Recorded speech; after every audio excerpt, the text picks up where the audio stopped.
Well, I will tell you that the two weirdest things that I listen to before I work out, of course, and I go to the gym, and I went to a private gym today that my chiropractor owns. So I go in there, and I'm working out, and there's a trainer, and I hear this at my other gym too. These trainers and the people they're training, I don't think the people work out. They bullshit. They talk. And who knows how much it is. Some of them are, $50 an hour, I guess. And they get into these people's lives. It's like this one guy was giving this woman advice about someone she knew. I don't know if it was her husband or whatever, and was, psychoanalyzing this guy. And the only exercise I saw her do was I saw her hold on to like a rope to stretch her arm. And then she put a weight over her head, and he said, no, that'll hurt your neck. And then he did something, but she wasn't working out, like sweating or moving and then at the other one, oh my God, it's like, what did you do this week? It's like having Ira be your workout partner. I mean, I had a trainer years ago, but we worked out together. And there'd be a couple of other guys, that like Ray Liotta was one of his clients. And until I said something to Ray and he didn't want to work out with me anymore. But, we would all work out and go in a cycle and the trainer would work out with us and all that. And we would talk sometimes. And I guess I joked with Liotta too much. He's not a big joker. But I said, gee, I'd love to do a movie sometime where I shoot you or something. And he called the trainer and said, I don't want to be around that guy anymore. I'd like to do a movie where I kill you. Yeah, he didn't think that's funny. Hey, I thought it was cool that Mark Cuban was in the studio. Did you get to meet him? Did you pass by him? Yesterday? No. He was here in the morning, I think. No, I just heard him on the air. Was that taped? That was taped. Oh, that was cool, though. That was cool. He's one of those guys who many years ago, during the internet boom, that thought of something where you could hear your college team on the internet. Is that it, Garrett? It was broadcast.com. I know that. And I think it was like the first streaming audio. Right. And then there were thousands of them. And I remember, I was at Clear Channel in New York, and we would simply say, this portion of the show is brought to you by, indietalk.com. Mm-hmm. That's all we'd say. So I went to the sales department. We do it like 5 times an hour, but a different company. This portion of the show is brought to you by passivemode.com. I'm reading off the computer. This portion of the show brought to you by assistantproducer3.5.com. And I would go into the sales department. I go, can I know what these websites are? They went, no, they don't want you to say what they are. They want people just to go to them. Yeah. So you would hear me say, go to postworks.com, and you would just go look at it, and they would never say anything. So a lot of these .coms sold, and I think Mark Cuban, did he sell it for like 400 or 500 million? I believe it was $1 billion or $2 billion. I don't know the number, but the thing went out of business in a year or so. Done. Now, a lot of these guys sold their company and they took stock. He, of course, sounded like he took cash. So they raised whatever amount of money. There was a telephone guy. He had thought of some crazy telephone thing, and he lived in my neighborhood when I lived in this big house on the ocean in Santa Barbara. One night, I hear this Rod Stewart music just blaring. And I say to my wife, I go, what is going on? She goes, that guy down there with the former phone internet guy, he's having this big party. I go, Jesus, that's loud. She goes, that's Rod Stewart. That's really him. And I said, you're kidding. She goes, no, he paid him like a $500,000 for the night and had this party down at the beach.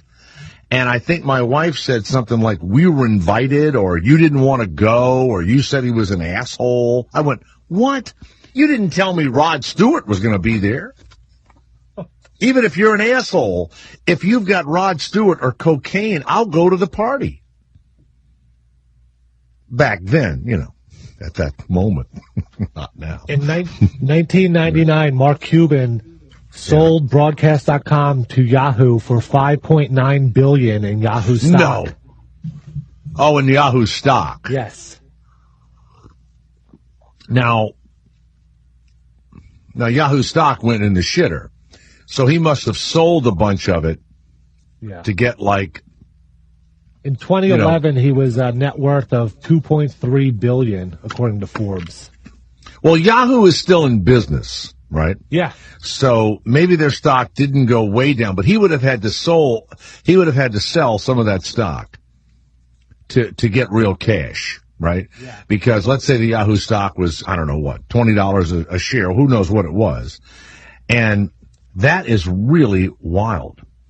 Let's go to Georgia, Pennsylvania. Now, why is it that guy, that telephone guy, he had sold the telephone company for $1 billion, and within 6 or 8 months, they were threatening his life. He was frightened they were going to kill him because the guys that bought it, I guess, said it didn't end up being the big success or whatever. Huh. Then we found out that he didn't own anything. He leased everything or whatever. And I don't know whatever happened to him. I'm sure, made money doing something else. These people just keep doing it and doing it. Mm-hmm. Now, Georgia, Pennsylvania, how did Mark Cuban make out and others didn't? How did he must have sold some of it. His company was sold for somewhere around $5 billion to Yahoo, like you mentioned. God. And most of that was paid in stock.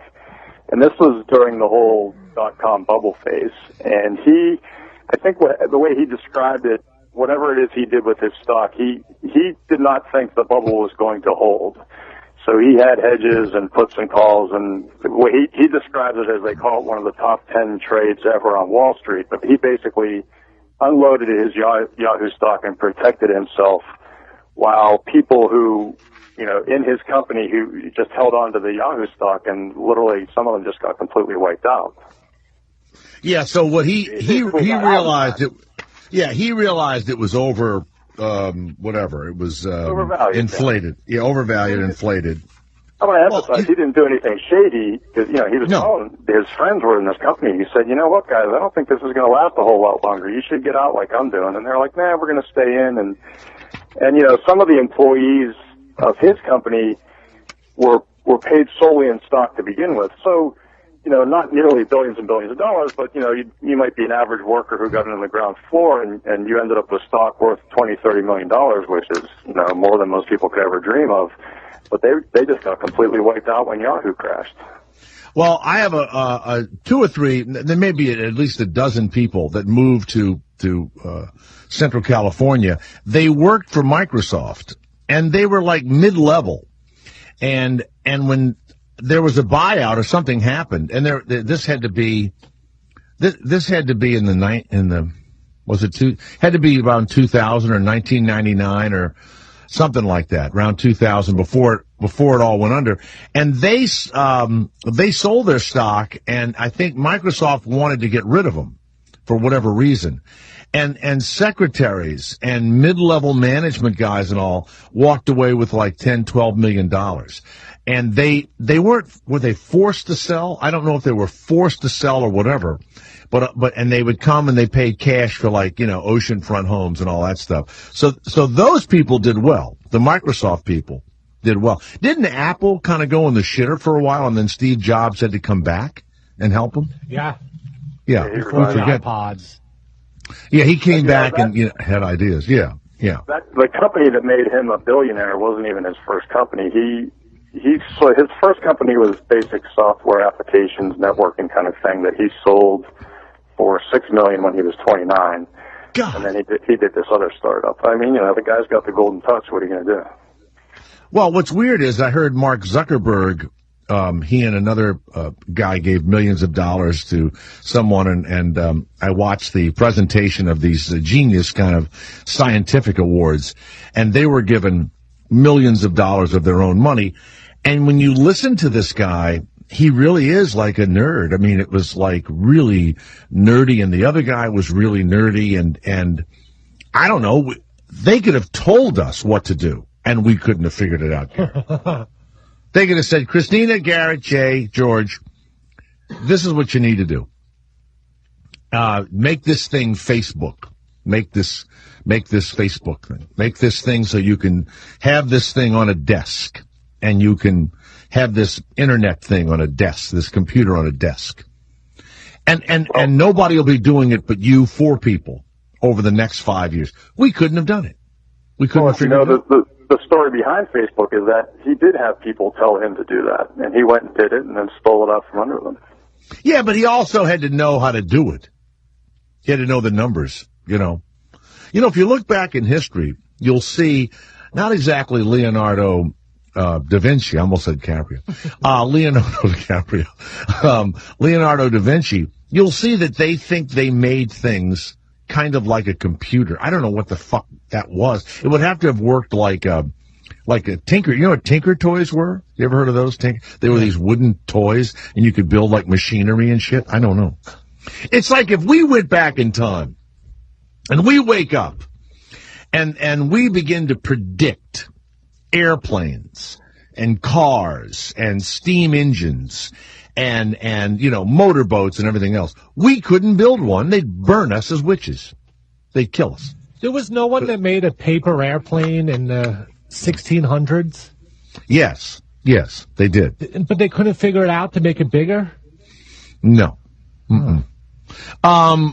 I believe Da Vinci did. Yeah. They would draw a picture of it. He didn't know how to make it big. Wow. And they would make a big paper airplane, and they'd jump off the top of a silo or something. They'd die. They would strap feathers to themselves. That's not a joke. Yeah. And they would make a thing, and they'd try and flap their wings. I mean, probably thousands of people died. Now, Lindbergh, when he flew over the ocean, here's what's so funny. And I just watched this because TCM is doing the 31 days of Oscar. They're showing all the Oscar-nominated movies. Okay. And they showed that one. He took 5 sandwiches with him, and he flew for 33 hours, and he almost died. 6 other people died trying to fly 30 hours from New York to Paris. Isn't that weird? It's like, so and I guess they did he have radar? I don't even know. No, radar wasn't invented yet. What was he going to look out for? There was nothing else in the sky. No, but I mean the ground, or to see something, or you know, he had a map, and the wind would blow, and he was sleepy, so he couldn't see the map very well. And if he missed Ireland, open air. Yeah, no, he was closed in. But if he missed Ireland, like kept flying and like missed it, yeah, or passed it in the night or whatever, or if it was cloudy and he couldn't see the lights, that was it. He was done. I know. Weird. And so he lands in Paris, 150,000 people, you know. Now, you know what's weird is that the Nazis loved him. Goring would bring him into his home and gave him this swastika made of diamonds and shit. Oh, yeah. And when he was visiting Goring... Lindbergh? Yeah, Charles Lindbergh. And the United States said, look, the Nazis love you. This is 1936. They're getting ready for war, and we can't find out what planes they have. But they'll show you, because they tried to get him to move to, I think he moved to England or something. They tried to get him to move to Germany because he was kind of anti-Semitic, and he didn't want the United States to enter the war. That was the rap against him. Then his child was kidnapped and murdered in 1932. And they blamed it on a German guy. It was the guy probably didn't do it. But so now he goes over to Goring's house, and Goring has famous paintings, of course, that he'd stolen from Jews and stuff, right? This is 1936. Remember, the Nazis were there Christ, they were there starting in 28 or 29. They were there forever, right? And so Goring has this, a pet, lion, has a lion cub. And he brings this lion out, and it's in the middle of the house and everything else, and he wears this white uniform. Big fat guy wears a white uniform. And the lion pisses all over the Nazi guy. Just pisses all over him. And he got all fucking upset. Of course, they're all like looking away, trying not to laugh and shit like that. And he had to go. Yeah, they were nuts. So he would go to the airfields and he'd see the planes and say, yeah, they're getting ready for war. But then he fought, I think, in the Pacific because they said he was a Nazi sympathizer. But I think he did go to the Pacific. Oh. But he just got in a plane 33 hours. That's it. You would think, oh, come on. Come on. You could do that. That's easy. Just, get a compass or something and point it, and, right? I don't know. I don't know how he did it, but it was pretty. And he had the 5 sandwiches and a fly flew with him. That was it. So, but he had to stay awake for 33 hours. That's a long time, yeah. And he had to do it alone. Now, what's her name? Amelia Earhart. She missed the island. Go. Dumb bitch. That's the last thing her partner said. The guy that was with her. Lady fucking driver. All right, Georgia, Pennsylvania, thank you very much. We have a guest ready to go, I believe. We're coming up in a month. Gary Gale. He loves maps, and he's made the rude names of the world map. Well, you go to this map, and if you want to look up a rude name, now they have them in Pennsylvania. They have, don't they have like blue balls. Blue balls, and he's found places all over the world. Are we going to call him now? Should we go away and come back? What do you want to do? How do we do it? Yeah, we could take a break. Right. There's Brest, France, and of course, Slut, Sweden. Mm-hmm. Well, you know what? You ever met one of these Swedish people? They love taking their clothes off. They love jumping naked into the snow, and they love those saunas. That's how they say it. Would you like to take a sauna? A sauna bath? Would you like your naked balls and your big sweet boobies to be in my sauna? Like that. Now, I want to go to this. Has to be my favorite place. It's my 2 favorite things. What is it? Titty Bong. Where is that? What country? I don't know. I just know the name of it. Well, you know where I want to go? Where? Multiple Climax, Georgia and Colorado. All of these places sound like paradise. Titty Bong is in Victoria, Australia. You know the capital of Oklahoma, don't you? Oklahoma. Hooker. Oklahoma City? No, Hooker. Hooker, Oklahoma. Hooker, Oklahoma. No. Hooker, Oklahoma. Where is Anus? I don't know. You know what? There he is. You want to get him on right now? Sure. Let's put him on. Gary Gale, welcome to the Jay Thomas Show. Go to Gary Gale with just spelled GALE.com. Welcome to the show. Where do you call home? Where are you? And are you in like Big Dick, Australia or something like that? Where are you right now? I'm afraid not, Jay. Nothing so interesting. Just plain old London, United Kingdom. You're in London? That's it? What's the closest weird sounding or naughty sounding town that you can drive within an hour or 2 from London? Is there one that you would go visit? I probably wouldn't go and visit, but there's a suburb of North London which is called Cockfosters, which some people think is vaguely amusing. Cock what? Cockfosters. Cockfosters. Now, before we get into this, and by the way, folks can find out about your vaguely rude named names of the world map and stuff. There's a real reason for it, and the names didn't mean that when they were named. I mean, that's got to be the genesis of the rude names. I think so. Yeah. I mean, those places which have English as their natural language. Probably not. The language changes all the time. Hell, my kids come out with stuff which is supposed to be rude, and I'm like, what? That's not rude. Right. But it gets more interesting where it's a language where English isn't the mother tongue, and it just happens to mean something completely unlike the true meaning in English, and you go into that schoolboy sort of Beavis and Butthead sort of moment. Mm-hmm. Now, But when you see in the United States, Blue Balls, Pennsylvania, and Intercourse, Pennsylvania, they were named. They knew what they were doing when they named those places. Oh, absolutely. You consider the history behind it. I mean, intercourse is just an interaction between someone. You and I are having intercourse right now over the telephone. Well, I have a condom on my tongue also. Well, I'm very glad to hear that. I'm glad you practice this. It's my little rude map joke right there. So we're having intercourse. We're speaking to each other, right? That's it. And then intercourse is also it would be physical intercourse. Should we add that description to intercourse, like verbal intercourse, as opposed to physical intercourse? Maybe that's the mistake. I think also when the towns and the cities were named, the founding fathers had no idea of what was going to be coming up in the next couple of centuries, and stuff which sounded so innocent. All of a sudden, you fast forward a couple of hundred years, and it's anything but innocent. If you've got a schoolboy humor mind, which I most definitely have. Okay. So now, can people buy the map? Is it a book? If I send them to your website, GaryGale.com, what is it how do you make money off of this? I don't. I did it because I had some geographic data, because that's what I do for my day job. I'm a map geek. And a buddy of mine just said, you know what, you should make a map out of that.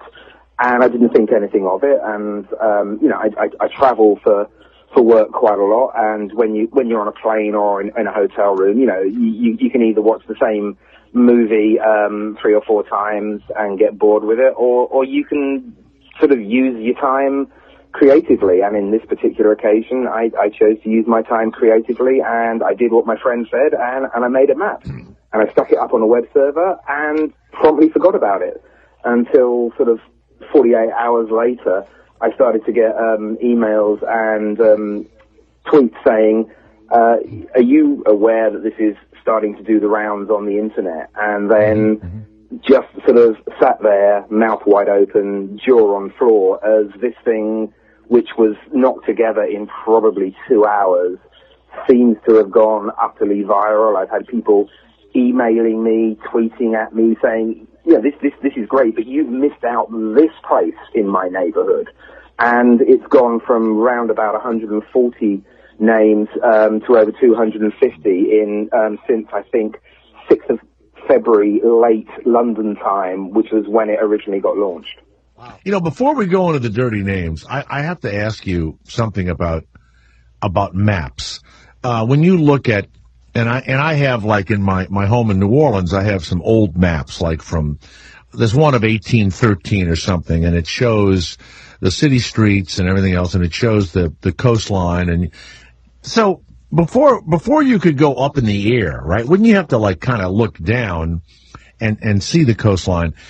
You really didn't have any sense of, the map maker would just go along the coast, and there's a way to draw backwards. I don't know if you ever have heard of this, where you kind of look at a person. I haven't done it in years, but they taught it at an art class at UCLA, and you draw the person's face backwards, and you're kind of just using your hand and the pen or whatever, and you're drawing what you're seeing. And then, believe it or not, without even looking at the page, it almost starts to look like the person. How would these original map makers, they would go in the crags and in the little gullies and everything else, and how would they make it kind of look like, once we looked, from 1,000 feet in the air or something, that was actually the shape of the coastline? Well, the original ones didn't. They just drew how they thought it looked, and you look at some really old maps, and if you sort of squint and stick your head on one side, you can say, well, okay, yeah, I can just about get that's the coast, the eastern seaboard of the United States, that's the United Kingdom, that's Africa. But it was only when people started to do clever maths involving measuring sticks and position of the sun at a particular point in time of the day, that they started to be able to measure stuff really, really accurately. And actually, the first accurate map was commissioned by Napoleon and was of France, because basically he wanted to make sure he knew exactly where his boundaries were when he went on his empire building. So that it's like, well, this is already mine. Oh, that's over the border. That's not mine. I'll have that. Thank you very much. But it had to take years and years to put a map together, and they would use, like when you see a surveyor, right? They would use, surveying type, glasses, I would imagine, and they would find a rock someplace or a marker, and that would be where France ended and Germany began, right? Pretty much. I mean, the stuff which you see surveyors using these days are much more high tech. You know, they use lasers. Right.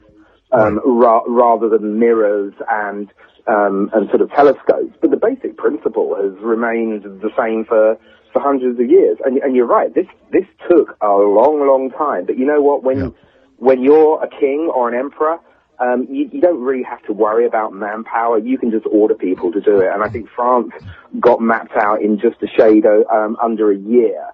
But wow. You know, when you can command thousands of people to go out and do this, and they can't say no, things tend to happen pretty quickly. Well, that's what would have happened if Mitt Romney had been elected here, Garrett. They'd have just told us to do things, and we'd have gone and done them. Now they have to ask politely and give us an entitlement. GaryGale.com. Gary, you'll never figure out my politics if you go a million years. I hate them all. But now, let's go to the names. If I give you the name, do you know the country that the place is? Do you know because you don't have the countries on some of these places. There's Bumbang in Victoria. Is that in Africa, Victoria, or Australia? I think that's Australia. Now, Bumbang, they knew what Bumbang was when they named that, right? Probably not. You think no, seriously. I mean, a lot of the place names in Australia have Aboriginal derivation, and you can guarantee that they weren't thinking rude when they made that one up. Well, do you think maybe the area looked like an Aboriginal ass, and they wanted to get in that ass, and so they called it Bumbang? You know what? Anything's possible. But really? I'd be good. Would I be good at this? Would I be a good cartographer? Do you think? Would you hire me, Gary? Oh, I'd hire you like a shot. Especially if you think that there's this story may or may not be true. But you know, when you had the colonial explorers going around the world claiming countries and places for their king or queen, and naming things, there's this story. It may or may not be true. Of an explorer in Africa who pointed at a big mountain and basically said, "What's that?" and then wrote down what his native guide said. And it was only like 100 years later when someone actually looked at this and found out that if you translated the name into the local language, the name of the mountain was Your Finger, you fool. Well, what about the Grand Tetons? Big tits. That's French. They have a slightly different approach to this sort of thing than us repressed prudish. You know what, Gary? Gary, you're from England, correct? I am, yeah. Okay, well, listen. This is satellite radio, and on this show, which you probably don't know much about, but in this country, on this show, we're allowed to make any generalization. We're allowed to say anything we feel like saying, and I feel most of the generalizations that most people have used are correct.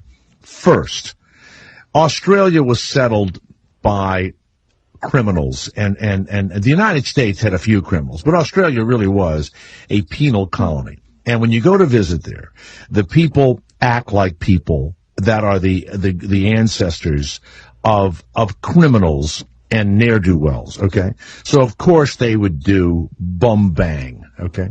And let's go to France, the filthiest, most disgusting people that have ever walked on the face of the earth, that invented perfume to cover up, as we call here, crotch stink, okay? Because they didn't want to bathe. So, Gary, let's not mince words, all right? And please don't do it here. Please don't. I'm British. I'm polite in part of my DNA. What can I say? Well, I know how you feel about the French. Okay, I know. Hey, they What's the most make good wine. They have good food. Well, now what's Small one of the most portions, though. what do they have any dirty sounding names in their country? Because they love sex. The prime minister the president can have a girlfriend and no one cares. No one cares. You know, and so do they have some sort of dirty names that you would expect from the French? France is pretty underrepresented, actually. I mean, I noticed that. Yeah, there's breast, but that's not particularly rude or naughty. It's just biological.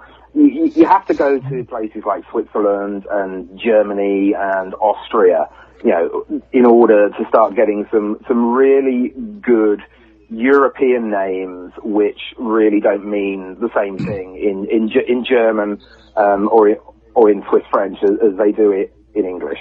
Then it gets more interesting. Well, we have the United States, Fishkill, New York, but kill means turn in the river, basically. It means, and then people will see these rivers, Fishkill, and they think, Peekskill, but it doesn't mean kill. Now, if I give you some names, let's go to, where is Tittybong? I believe that's in Australia or New Zealand. Yeah, that's Victoria again. Tittybong. So most, what is it? And the bum banger is there too. Bum banger. Now, where is, and my favorite word is anus. Where is anus? Where is that located? Oh God. Without my handy laptop, I'm lost. Well, you got all these names here. I mean, there's crap Albania, right? Which is a shitty country to begin with. But what does crap mean in Albania? Do you have any idea?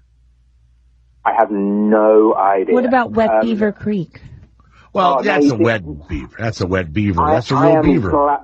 I'm glad you mentioned that, because that is probably one of my favorites. It's definitely my favorite in the US. It just reminds me of that scene with Leslie Nielsen and Priscilla Presley in The Naked Gun, and you cannot help but smile. Anus is in France, along with condom and okay, and there's Brown Willie. That's right next to Shitstain, Austria. Now you're just making them up. Huh? You're making that one up. There's Pussy France also. Really? Yes.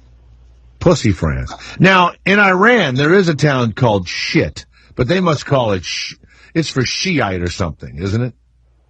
I think that's what you get when you translate Arabic language into British. I mean, there's quite a few shits, and there's quite a few pisses, and there's absolutely loads of cums.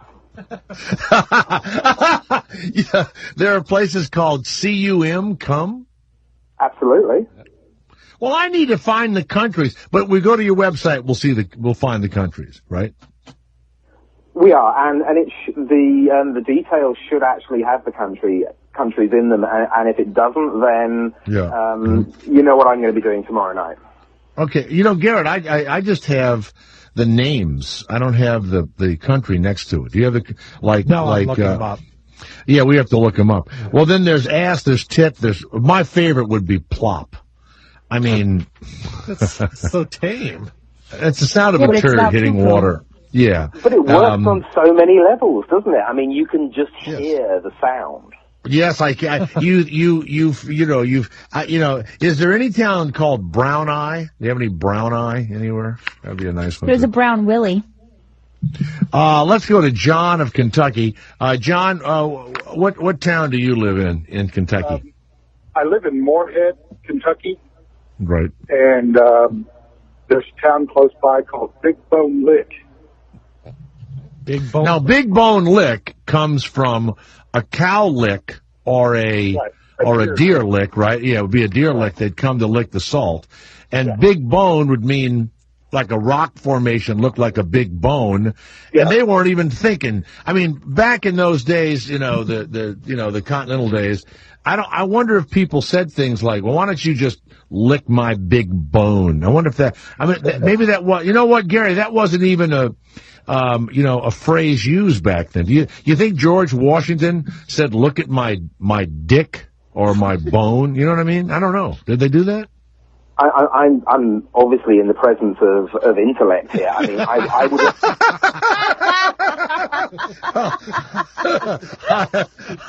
I would never have thought about cows and salt licks and rocky outcrops. I'm sorry. Well, now, Jay, do you know Hornytown, North Carolina?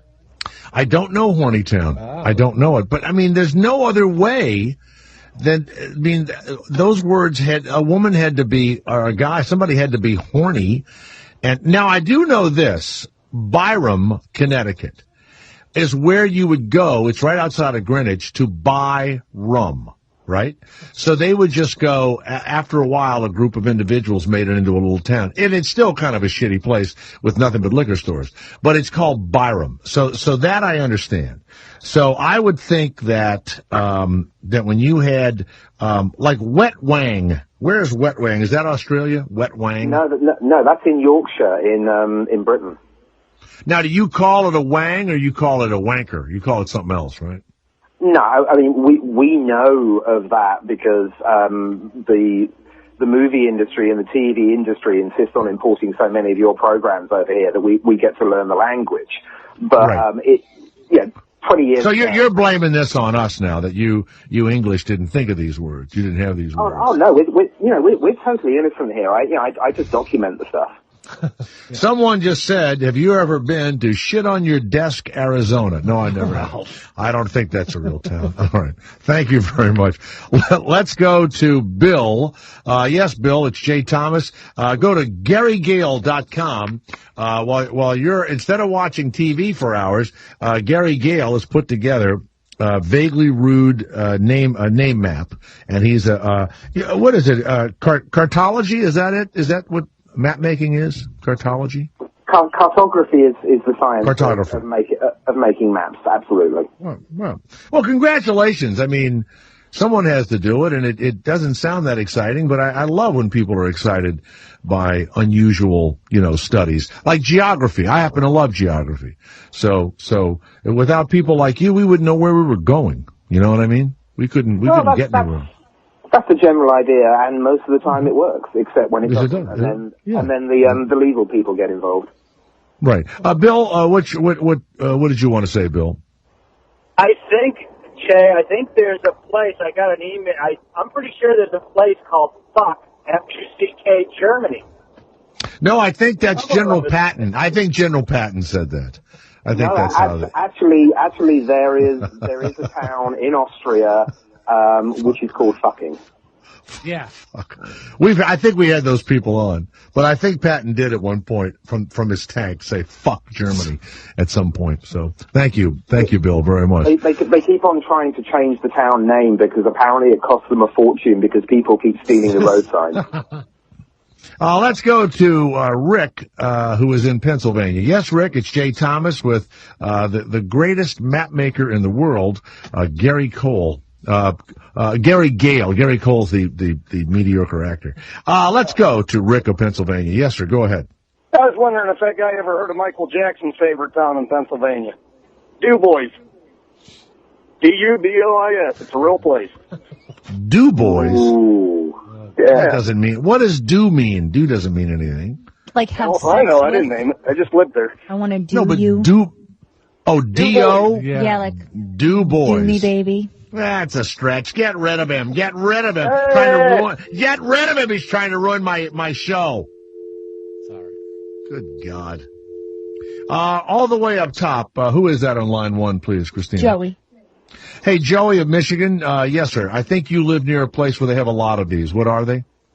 Climax, Michigan. Climax. Gary, how many climaxes are there? Are they mostly in the United States, or does that spread all over the English-speaking world, climax? They're mostly in the U.S. I think there's about 6 of them. I think there's one in Colorado, one one in Michigan, one in Georgia. Mm-hmm. Lots of I had climaxes. 3 of them last week, Jay. Yes, okay, we heard He's you. a truck driver. That's all. You can hear Gary what kind of show this is. You can share too much, you know. Yeah, let's go to Kevin of Maryland. Yes, Kevin, go ahead. Kevin of Maryland. Hi. Well, 2 things. Number 1, I do believe there's a town called Anus in Connecticut. Let's go to Gary Gale. Gary, have you found Anus, Connecticut?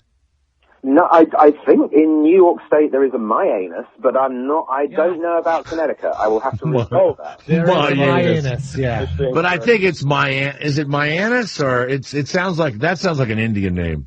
That sounds like an Indian name, huh? Anus. It's my anus, Connecticut. You're right. Myanus, Connecticut. Very good, Kevin. Thank you very much. Very good. And number 2, if you don't mind, sir, there's a really funny named road in the little town I live in. It's called Blue Ball Road.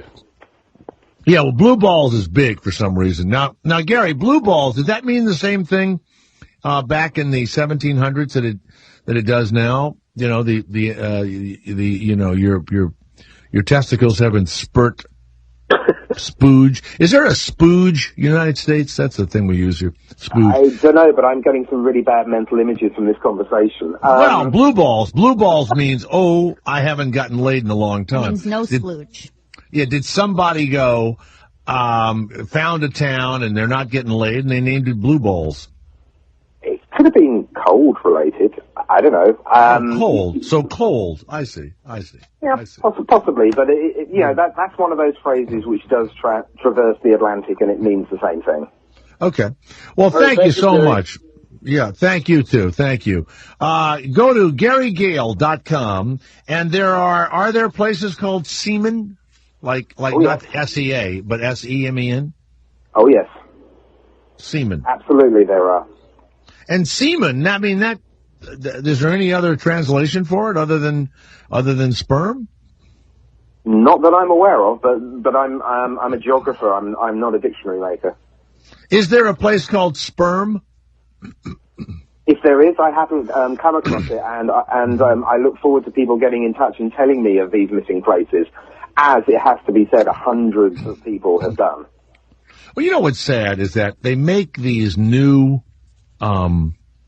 towns, these new subdivisions, and they become like little, what we call unincorporated towns, and they'll have names, and they'll have them, like Celebration Station, or they'll have, Whispering Pines. They always have these. I'm sure they do that in England also. Wouldn't it be great just to have one? My Hairy Balls would be the new subdivision. Where do you live? I live over at My Hairy Balls. Over there. You'd have to sort of spell it like MIHAREEBALZ, so that the moral majority don't get offended. That's right. Gary Gale, thank you. GaryGale.com and his vaguely rude name map. Thank you, man. I appreciate it. Thanks a lot. Thanks, Jay. It's been a pleasure talking to you guys. Okay, buddy. All right. The International Jay Thomas Show. Stay where you are. Jay Thomas. The Jay Thomas Show. It's the afternoon show. That could be funny, too. That was a good one. Say it twice. It'll be funnier. The Jay Thomas Show. Indy. Sirius XM 104.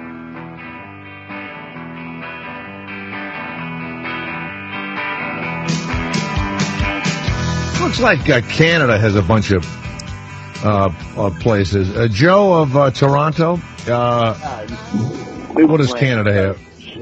Newfoundland's got a shitload of them. This one town called Dildo. Yes, I've heard of that. Yeah. Now, was there a dildo when they invented it, or was it just originally? Maybe dildo was the name of a nerd. You dildo. And then when they made the piece of equipment, a dildo's kind of you call a person a dildo, you mean they're kind of useless. They just kind of lay there and vibrate or move up and down or something. I don't know. I mean, that's what I'd like to wonder is was there such a thing as I guess people would carve wooden things and put them inside of themselves many, many years ago. Yeah. I have no idea what the meaning of dildo was or is, but yeah, and then there's other really weird towns there. Hidden Tickle and Little Tickle and just fucked up names. Google it. You'll see it. But if I lived in dildo, I'd have to know why I live in dildo. In 1711, people would the thole pin on a boat where the oars come out of. Right. Would be a pin that stuck out that looked like a penis, and they would call it a dildo. Oh yeah. That's what it says on Wikipedia. Oh, there you go. Wow. Oh, there you go. And so maybe they there was a lot of rowboats there or something, and they made the pin, the dildo. So I think the word dildo was first out, and then because it meant something that looked like a penis, then they started calling fake penises dildos. Well, Newfoundland is huge in fishing, and they got what's called dories, right? The rowboats. Yeah. That's a huge fishing down, so that makes sense. Anyway, Jay, love the show. Talk to you later. Thank you very much. Thank you. Let's go to Gary of Alberta. Yes, Gary, go ahead. Hi, Jay. I just see one in central Alberta when I'm driving all the time. It says Till I Come Beach. I thought that was kind of... No, there's no Till I Come. Tillicum. Yeah, there's on it. Tillicum. Well, that's the Indian. That's the stupid Indians. Tillicum, the Tillicum Indians. Yeah, the Tillicums. Love Thank you very much. The Tillicums. The you know what would be a good town? Till I Come in Your Mouth Beach.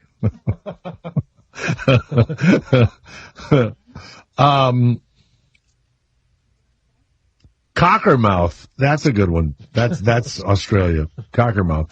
Cumbum. Cumbum. Oh, man. Cumbum.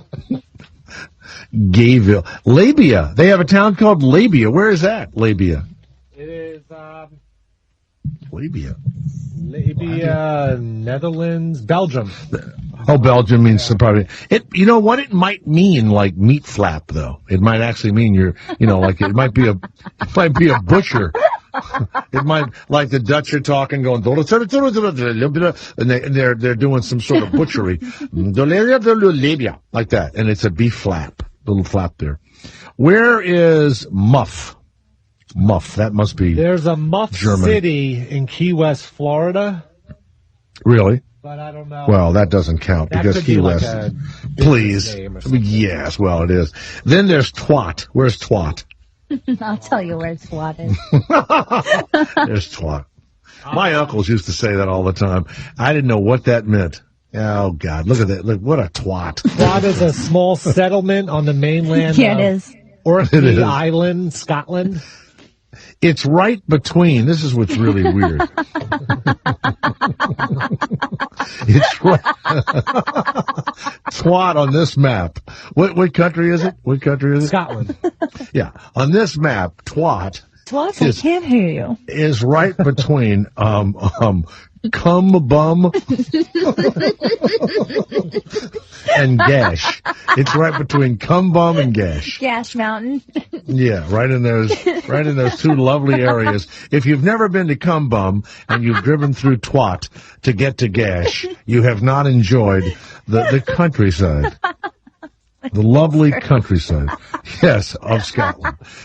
Let's go to John of Kentucky again. Yes, John, go ahead on line 2. Yes, sir. Go ahead.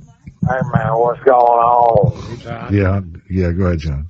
Yeah, my sister lives in No Teeth, Tennessee. And what? No Teeth? Yeah, No Teeth, Tennessee. But I'm surprised that my town I live in isn't on that map. Really? What is it? Fuck my sister, Kentucky. Fuck my sister. Get rid of him. There's no such place. Here's one. Blowjobs in No Teeth, Kentucky must be awesome, though. Well, that was my first attempt was with Gummy Mary. There is a town called Puke. That's probably means something else. Rimswell. Mr. Rim thought of it. You know what I'm saying? And so Mr. Rimswell. But if you live there, it means you give him a good rim job. Homo. Wow. What is homo? Hold on. Homo. Can you imagine? It means man, doesn't it? Just that's all it means. Homo. Mm-hmm. Homo. Homo cock. Where do you live? I live between Homo and cum bum. I live right Did over you say, there come by in my bum? Come Bum. I live over by Horny Town and Dump. Ew. I live over by Dump. Three Cocks is right next to Twat. I stay as far away from there as possible. Joe of Nebraska. Yes, Joe, go ahead. Stupid stuff. Stupid way to make a living. You know what? I got to tell you this right now. We're overpaid if this is what we do for a fucking living. Yes, Joe. Go ahead, Joe. Yes, sir. You haven't lived till you've been to Spread Eagle, Wisconsin. Spread Eagle. That's a good place. Spread Eagle. That's up just east of Florence, Wisconsin, in northern Wisconsin. Yeah.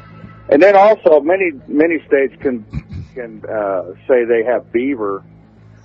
Beaver. That's an animal. That doesn't mean anything. But good old Nebraska has Beaver Crossing, and that's where all the truckers stop. But that's west of Lincoln. They go to Beaver Crossing, do they? Beaver Crossing. All right. Thank you very much, Joe in Nebraska. All right. All right. I'm on my way to P-Town. That's Provincetown. Do you have feelings of inadequacy? Do you suffer from shyness? Do you sometimes wish you were more assertive? If you've answered yes to any of these questions, ask your doctor or pharmacist about margaritas. Margaritas are the safe, natural way to feel better and more confident about yourself and your actions. Margaritas can help ease you and let you tell the world that you're ready and willing to do just about anything. You will notice the benefits of margaritas almost immediately. Shyness and awkwardness will be a thing of the past. Stop hiding and start living with margaritas. Margaritas may not be for everyone. Women who are pregnant, nursing, should not use margaritas. However, women who wouldn't mind becoming pregnant are encouraged to try it. Side effects may include dizziness, nausea, vomiting, incarceration, loss of motor control, loss of clothing, loss of money, loss of virginity, table dancing, headache, dehydration, dry mouth, and a desire to sing karaoke. Also may cause you to have your foot chewed off by a Jack Russell Terrier. So start living, people. Start living with margaritas. Coming this summer, a man becomes a coach. A coach becomes a legend. And a legend becomes a tyrant. Al Pacino, in his most challenging role yet. Al Pacino is Joe Paterno in Happy Valley. From inspirational football coach. That's the team, gentlemen. That's gonna make the fucking difference between winning and losing. Now, what are you gonna do? To the subject of a sex scandal and cover-up. Come on, Jerry, let's talk. Talk to me, man. I have horsed around with kids. I have showered with kids. Fuck you. I have touched their legs. I tell you, no fucking kids now, but you wouldn't listen. Right, you stupid fuck. Look at you now. From the winningest football coach in college history. Look, I know the game, man. To a disgraced, broken man. Who put this thing together? Me. Fuck them all. Me, I always tell the truth, even when I lie. Don't miss Al Pacino in Happy Valley. So say good night to the bad guy. Hoo-ah. Rated R, coming this summer. You've gotten so wrapped up in the sugar business, you've forgotten to taste the real honey.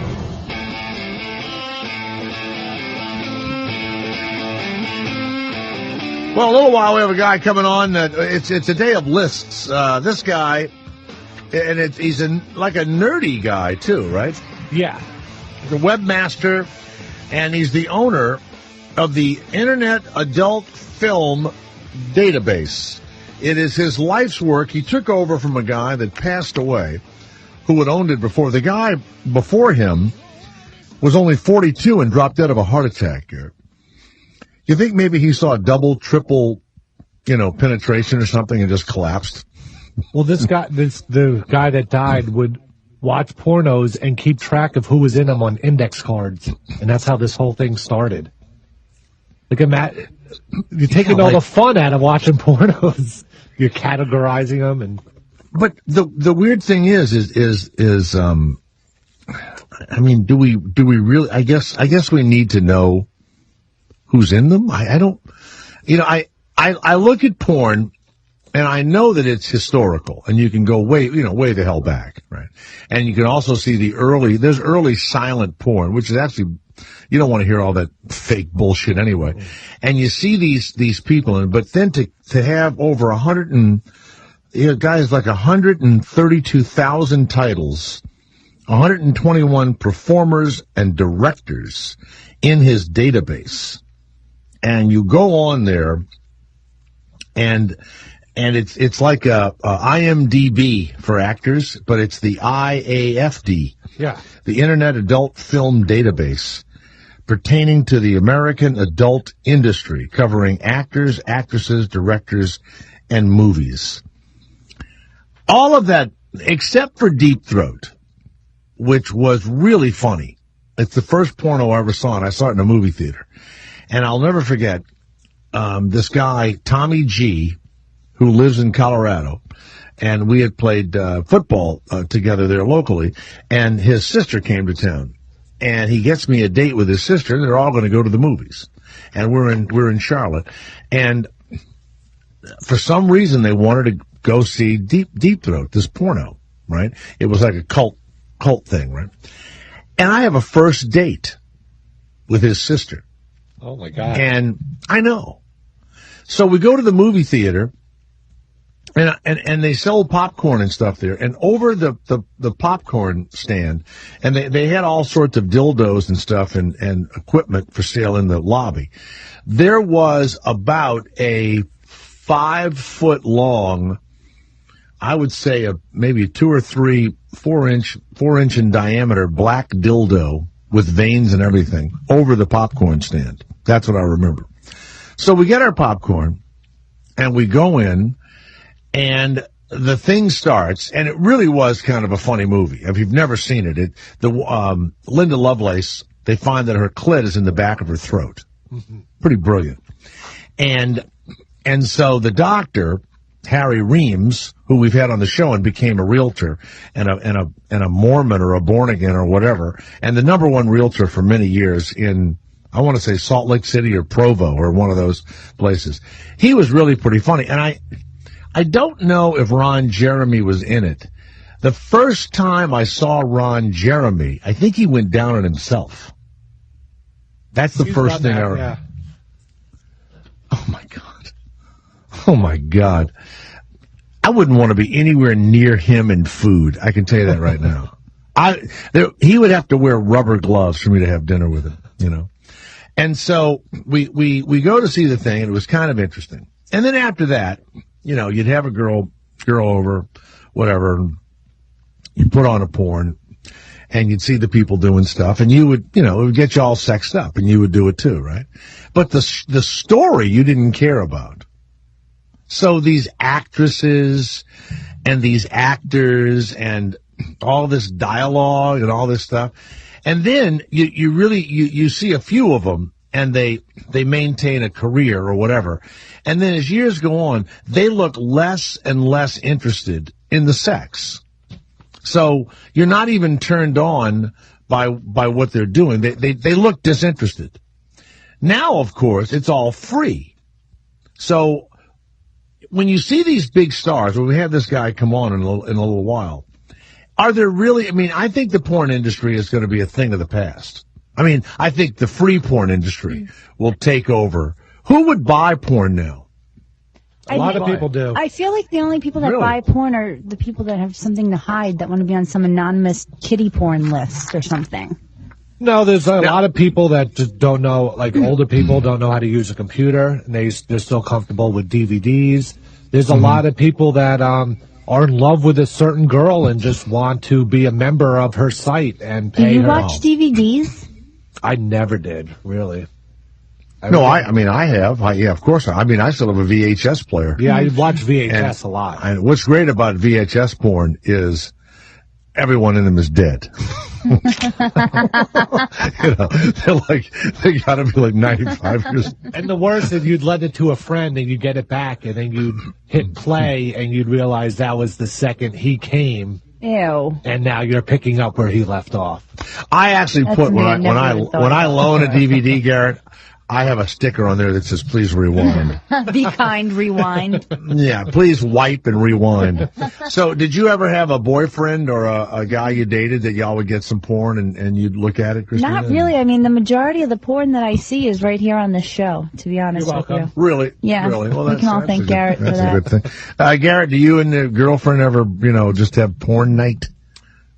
She brought it up once that we could try it, and we did, and we never did it again. Yeah, it kind of fails when you do it that way. It's got to be, you can't just be like, let's, get a bottle of wine, pop the porno in. Yeah. Hold on a minute. It's too much expectation. Wait a minute. You get one that's good, right? And you get them that they're doing, something. And while they're doing it, and while your girlfriend's going down on you, you look at the two people doing it in the show. And then you go down on her and she looks at the two people doing it. It's kind of like it's an aphrodisiac. It's a video aphrodisiac. Really. She never watches porn ever, so it's doesn't have to. You're watching it together. You're a couple. These people are doing it, and it's just like a turn on. I mean. It wasn't. I don't know. It wasn't. To have a woman going down on you while you're watching porn can be hot. Yeah, I kind of liked it, but I felt like she was awkward. Wasn't into it. Man, oh man. You might have to, when the plane's going down, you may have to throw out some of the cushions, get rid of the fuel, the whole thing, Gary. You got to lighten your load, pal. Start flapping my feathers. That's right. You got to start lightening the load. Oh, boy. Nike has suspended its contract with the legless runner Pistorius, but they didn't do it because they think he killed anybody. Really? The athletic shoe and equipment maker has suspended its endorsement deal with Pistorius because the commercial that they're running, in Europe especially, and in Australia and in South Africa, they show him running, and then he says, just do it, And that kind of, leads you to, pull out the gun, My son and I were discussing this morning, and we talk about somebody. Oh, there was a murder not 3 blocks from my house, right in front of my friend TK's home, and some guy had come from Ventura, and he may have been a gang member from down there, and he came into the neighborhood. It's a very quiet, nice neighborhood, and it's right by a high school, and he might have been visiting a woman or making a deal, or he was where he shouldn't have been. And they shot him 4 times and killed him. And then there was gang graffiti on the wall near where he was dead. Now, of course, the police are going, well, we don't know if that has anything to do with it. Well, of course it does. It's gang stuff, right?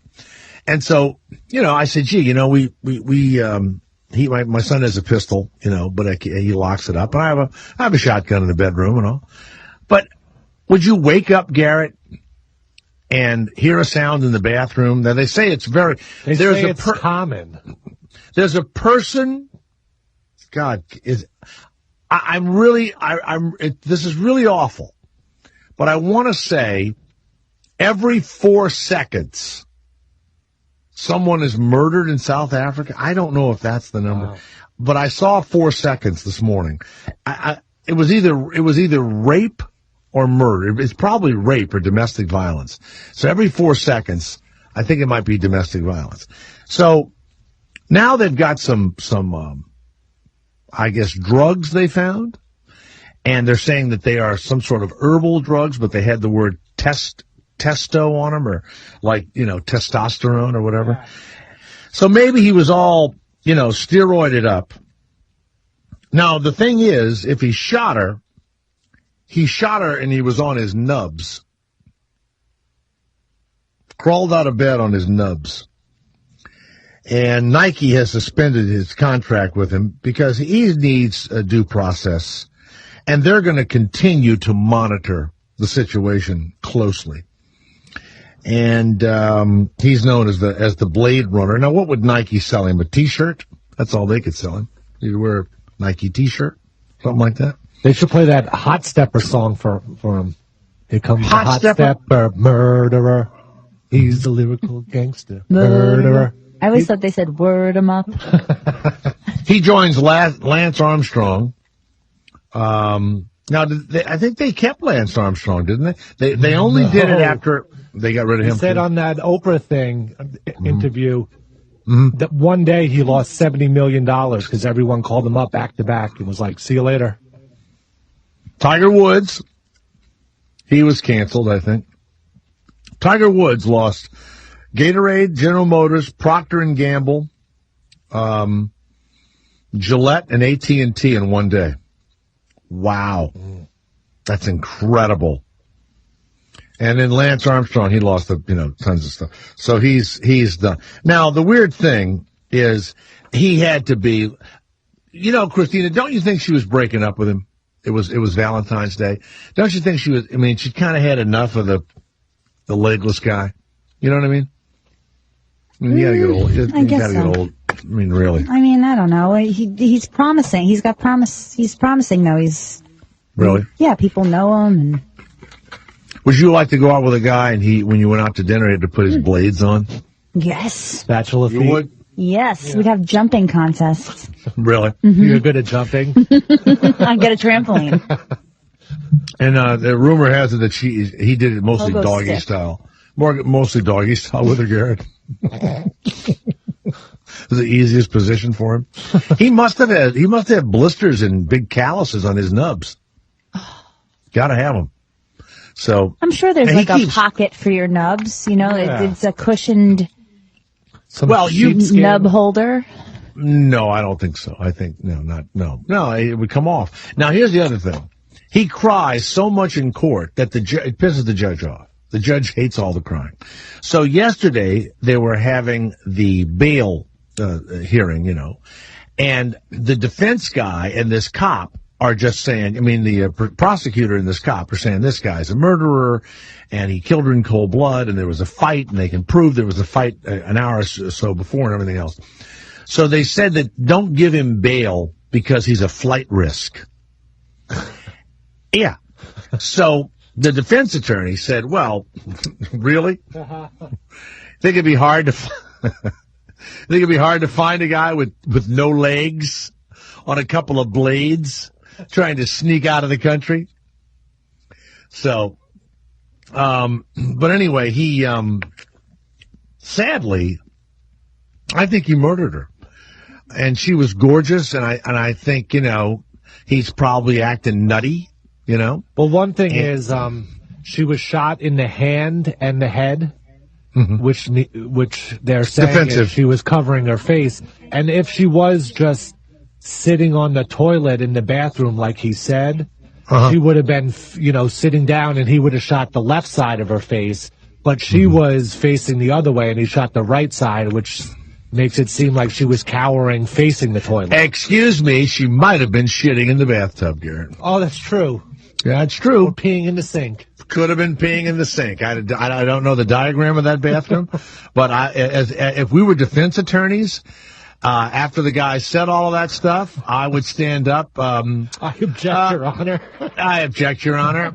Perhaps Miss Stuntgart, and she has one of those names like Stuntgart. Perhaps Miss Stuntgart may have been doing something, and I happen to have, and you always bring up stuff like, I happen to have a survey here that 3.1% of our nation's women urinate in their own bathtubs.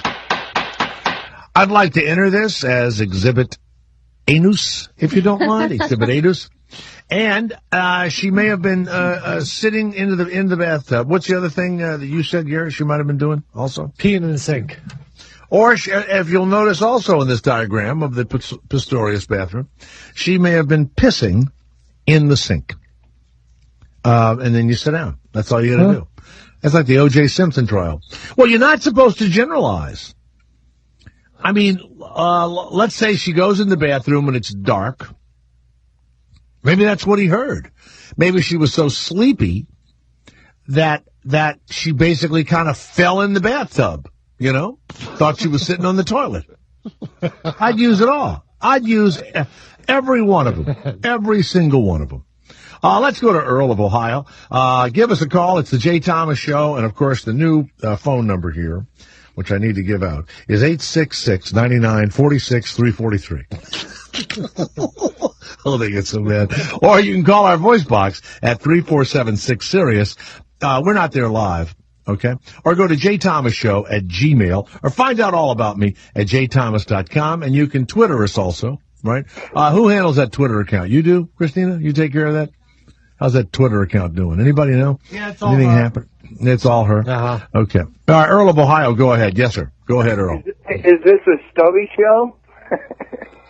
Never mind. Listen, so I got to put a new phone number in with your new time and all that stuff? Hello?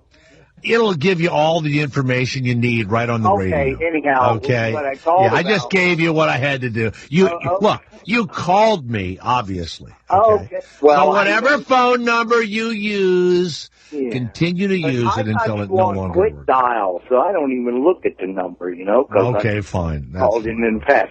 Did you hear a report that some woman applied for a kicking job in the NFL? Yes, there was I did see that, and of course they'll never, ever allow her to play. Is she going to the combine? She's going to try and kick at the combine. I don't know. You know, the thing is, evidently she must have maybe at some point had a suit against them that the NFL would even let them say that on the news, sort of. You know what I mean? I that is shocking. Garrett, look that up. I knew that she was going to try out. And, of course, they can't stop them in college any longer. They have to allow them to try out. But, you know, they're never going to let a woman kick a football. First of all, it's the same thing with golf. And it's guys. And I don't know why there hasn't been at least one basketball playing woman that's made a team. I guess I'm wrong about that sport, but it would seem like one woman would be good enough to shoot 3 points or do something. But these guys, it is such a threat to them that there would be a woman playing their sport. I mean, that the golfers, which is golf is very difficult, but it's really a sissy game. You can't say golf is a real manly man's game. It's played by men, but my God, you walk around with a bag of metal sticks and you hit a little white ball and you walk on. And many women, by the way, knock the shit out of the golf ball, and of course they're not making it, but there will be. Look at this UFC fighter woman that's coming around, the judo woman. Garrett, have you seen her fight? Yeah, she's unbelievable. Yeah.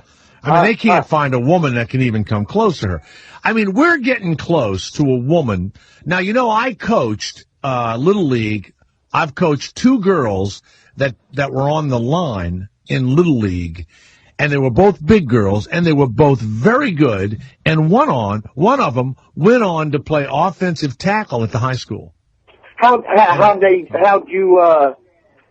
Who approached you, or that league you were in, that they said that these girls had to be in there with them or whatever? You know what? I think maybe that deal had been done a long time ago, because when my son got to the team, she was already in place, and she was a big girl, and she played.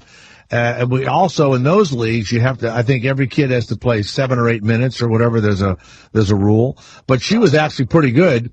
And her dad had been a lineman, a famous kind of local high school lineman. And I think he might have been the line coach at one of the high schools, and he had taught her all kinds of stuff. And she went on to play at the high school. Yeah, she absolutely did. Now, she was like 220. She was like probably 6 feet, 220. She wasn't little. Jeez. Amazon woman. But anyhow, I heard this report, you know, on CNN, on Sirius Radio. Now, what you can't do if the woman's in the game, Garrett, you can't spear her twat. I didn't know that. Well, yeah, that's a new rule. That's a brand new rule. You can't do that. And you know what, Garrett? And Garrett, you can't horse collar her ass either. Those are the two things you can't do. All right, we got enough out of you. Thank you. Apparently, last year the NFL changed the rules that say women can play in the NFL. Good. Well, I didn't know that. Quiet, wasn't it? She is the first woman to try out at the combine. And here is the reality. I mean, listen, these little tiny kickers, they're little now, but now there are guys that are more athletic that are kicking, right? Didn't the guy from the Ravens, wasn't he kind of big, and they tried to run him in a fake field goal and stuff like that? I think he's a big guy. Yeah. Might have been a linebacker in high school or college or something like that. But once these guys, if there's a fumble or something, they'll kill her. That's the problem. Because their head is so into, they're all like Ray Lewis, it's not about finesse or the sport or whatever. It's about killing each other. Yeah, but like Jeff Fiegels was a punter till he was like 44 and he was still out there and he just wouldn't try to make a tackle. He just tried to get in people's way. He wasn't like putting his head down and trying to hurt anyone. That's what I could see her doing if she made it. Well, when Garo Yepremian first started kicking, he had come from Cyprus, and they drafted him. A couple of teams. His brother actually made. I tried to sell it as a movie to ESPN. I think somebody's finally going to make it. But his book is called I Kick a Touchdown, and they put him in Detroit, and they said, look, after you kick the ball, get off the field immediately. Don't run down the field. Don't do anything. So he kicks the ball and he runs off the field, but he left the kicking tee there. So he ran back on the field and was almost trampled to death, and the crowd went crazy. But they would tell him to get off the field immediately. Now he's about 5'4" or 5 and weighed about 120 pounds. What a funny guy. What a nice guy too. That's what made Alex Karras was made famous by talking about Garo Yepremian on the Johnny Carson show. How they had this the Cypriot kicker. But they were teeny, these guys, and they would tell him to get off. But how strong can her leg be? This girl was an RA at BU. What's an RA? Resident assistant, the tattletale of the dorm. That's not a tattletale, you idiot. The RAs, yes. No, they're not. They get free. They get free room and board, and they keep snitching. They keep order. They keep order. They're not snitching. Yeah. They keep order. I'd have been a great RA. I never lived in a dorm. I wanted one of my. Now you know what? They brought my son in. And he would have saved us $6,000 or $7,000 or something, right? So he says, I'm going to try out to be the RA. So he goes in and they ask him a bunch of questions. They go, okay, if you found booze or marijuana on the floor, what would you do? He said, I would warn them and tell them that, they shouldn't do that and they should never do it again. He didn't get it. He was supposed to say, I would turn them into the authorities immediately. That's that's right. I got you. Right. So the person that got it probably said that. And he came to me and he said, Dad, should I have adjusted my answer? And I said, if you wanted the fucking job, you should have. But you go ahead, you be Mr. Honesty. Go ahead, keep it up. Ready for this? You'll be living in your room with your picture of the Red Rider there the rest of your life. Yes. Ready for this story to fall apart? Ms. Lauren Silberman of New York City, a 28-year-old with a mean right leg. No way they're going to let a 28-year-old, are they going to sign her for a year and then she falls apart? No. She's probably been building her legs up, and now they're at that strength level. Took 28 years to get into that strength. He gained a little weight, a little maturity. She has a master's from MIT and a background in women's soccer. Wow. Let's go to Lance of New Paltz, New York, where they caught those Didn't they catch those Islamists, those guys there? Weren't they in New Paltz trying to kill everybody, weren't they trying to blow shit up? Yeah. You ever go to that mosque? You ever go by that mosque and just check it out? Yeah, New Paltz is the mecca of crazy Islamic craziness. You know, the best way to stop all this nonsense is if the community goes to the mosque and goes in and begins to, if not worship, attend the ceremonies and stuff. And when they're all down praying and everything else, the non-Muslims, they go and eat the cookies and drink the the Kool-Aid and stuff that's laid out for after. While they're doing all that praying. Yeah. I'm pretty sure the Catholics are the only one that have the cookies and the Kool-Aid. Really? No, I think that I think. No, wait a minute now. When you go to that mosque, they've got to have, every church has it, they got to have little pita bites, Christina. They must have little pita bites, and they probably have that garlicky hummus. They have the hummus. They have the hummus and all that. So I would go, and they're doing all the hamana gaga, and all that. And I don't feel like getting down on my knees, or anything. I would just eat while they were doing that, and then come back in. That's all. Come back, but that's the way to stop it, is that non-Islamic people, they're not from the Middle East, or they're not Middle Eastern parents. That normal people, thank you. That's how you stop that shit, okay? Because then when they get together and they start talking about, blowing up shit, you'd be like this you'd have a little pita in your mouth, you go, hey, what are you guys talking about? Hey, what are you guys talking about? Hey, what's up? Can you imagine going into the middle of them, Garrett? Hey, what's up, my brothers? Hey, yeah. Hey, I saw Fatima's ankle yesterday. I guess that means I have to marry her. Yeah. Oh, boy, I'd be great over there. Hey, Fatima, keep an eye out for me. You know what I'm saying? So, Lance in New Paltz. Yes, go ahead, Lance. Yes. Okay, when I was growing up, my father was always my football coach, right? So I lined up. I was a little bit bigger than most. So I was a pulling guard, so I was a little faster and a little bit bigger. So I was the pulling guard lead blocker on most run plays.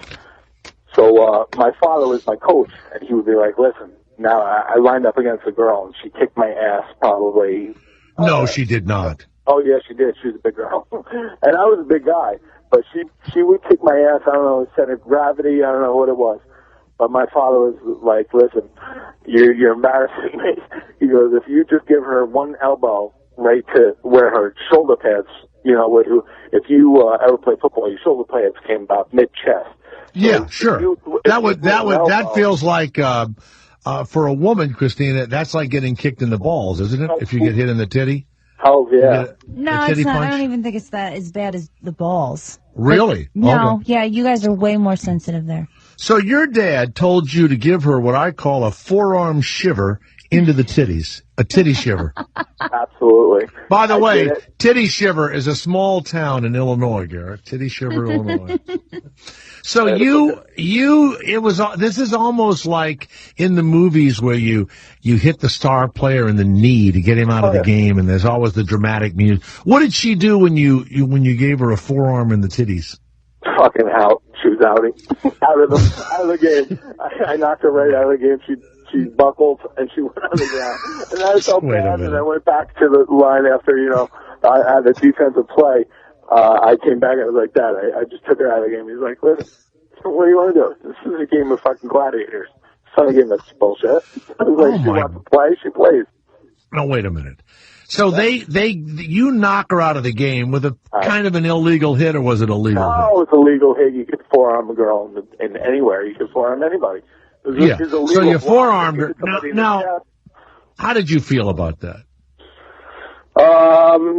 At the time, I didn't give a shit. My father was happy, so it made me happy. In retrospect, I guess I look back on it and I say, maybe probably wasn't 100% the right thing to do.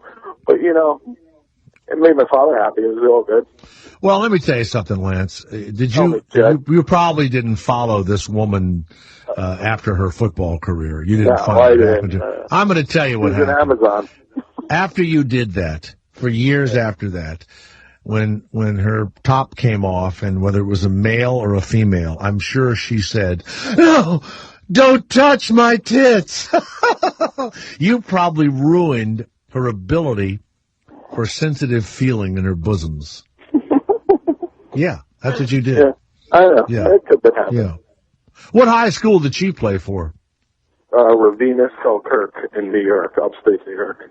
Wow. Did you go on to play any college ball? I didn't. I blew my ACL out and fucked my chances up.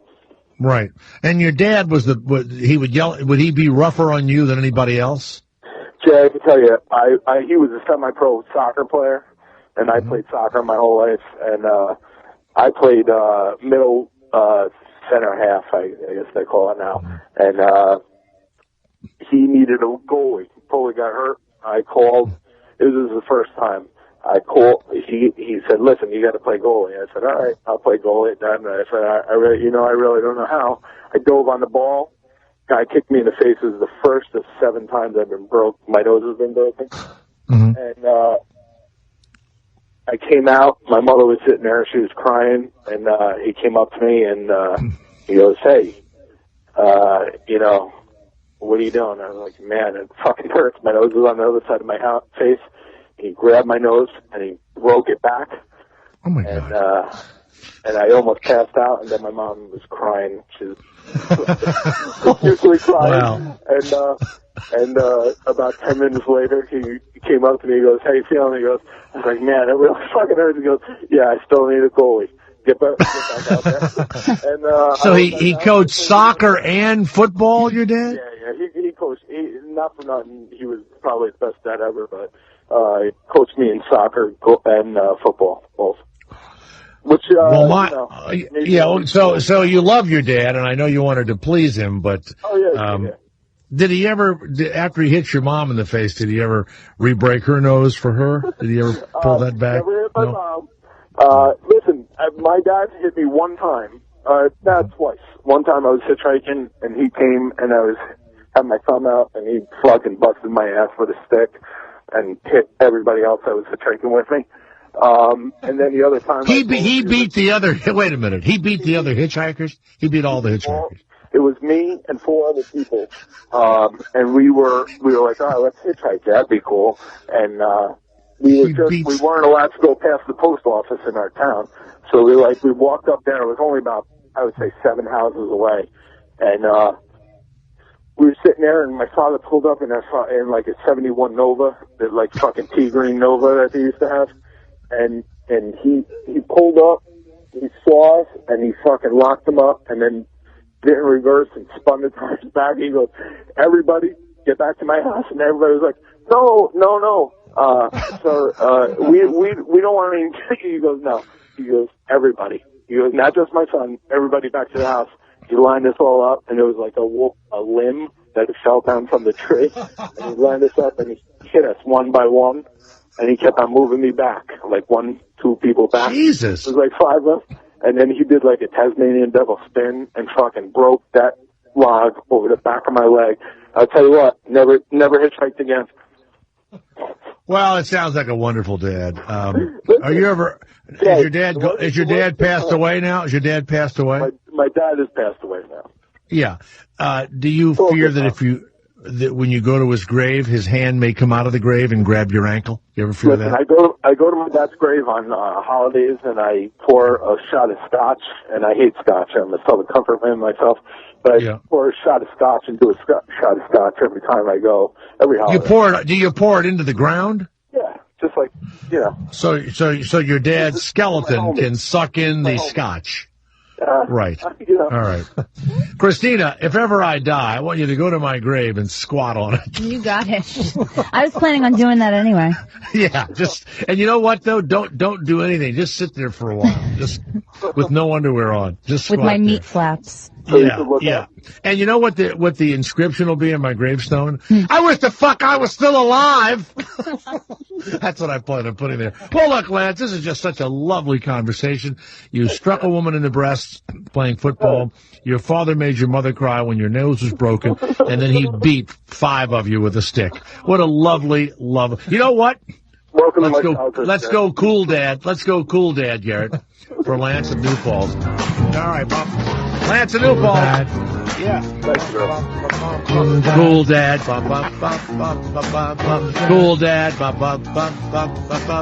Cool dad. Stay where you are. We'll be singing Cool Mom in a few minutes, and you'll be hearing about the KFC employee fired for making a tit out of her mashed potatoes. Stay where you are. Yeah.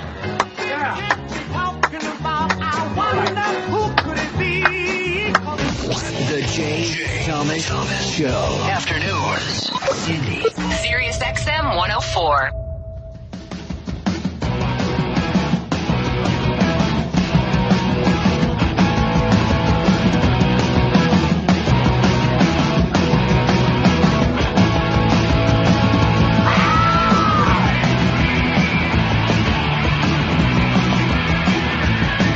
Well, if you want to know about, theatrical actors, you're like the IMDb. What does that even stand for, IMDb? Internet Movie Database. There you go. Like type in Jay Thomas or Russell Crowe or Hilary Swank, and you'll see all the movies. But I didn't know you could do that for porns. And, of course, now Jeff Vanzetti, webmaster and owner of the Internet Adult Film Database, the IAFD, covering over 130,000 titles, over 120,000 performers, directors, and the Internet Film Database, the premier source for information about the American porn community. Jeff, welcome to the show. Thanks, Jay. Thanks for having me. Well, it's wonderful. Now, when we read about a person like you, right off the bat, I mean, are you now, desensitized by watching so much porn? And I know that the guy that left you the site, Peter Van Arl, he used to put it on little, cards and stuff like that. What is the attraction to putting a website together? I mean, are you a porn aficionado and you just thought this is something that needed to be done, or are you just a guy that's doing it, I don't know, like as an internet guy? What's the motivation? It started out, I was a porn fan. Back when I met Peter in the mid-'90s, we were all porn fans, and we were involved in Usenet news groups, message boards. And basically, when people asked questions, they're like, "Oh, what movies was Ginger Lynn in?" Peter would print out this list because he kept the data. And as the web kind of exploded, he put the list online, and then the guy he was working with went and joined the Marines. So then I said, "Hey, I could help you with that if you want." So that's what we did, and we put the stuff online, and it went really well. And then I got married, I had kids, I did all that. So my porn consumption went way down from what it was when I was, a swinging college student. Not because you were getting laid, but because you're not supposed to have that on in the house, and the wife doesn't have any interest in it and all that stuff. For the most part, yeah. Yeah. We all know. So now we all have our little home offices, and we get back into it now.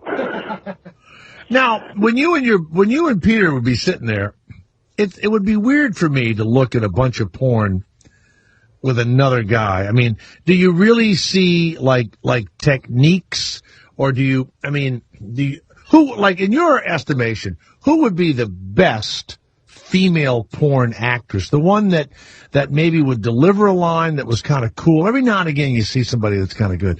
But in your estimation, or maybe the two or three, really, they could have been straight actors if they wanted to be. Oh, that's a really good question. I mean, there's a lot of performers who are great sexually and would never, make it on a, cable level sitcom, because you're not watching them for that.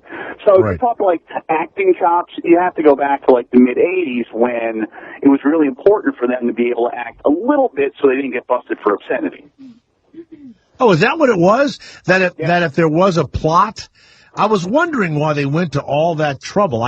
Who made that law? The Supreme Court came down, Miller v. California. Basically, you had three prongs, they say, of what would make a movie obscene, and one was that it lacked any social or artistic value. And if you told a story, you had your artistic value, so basically you were cleared.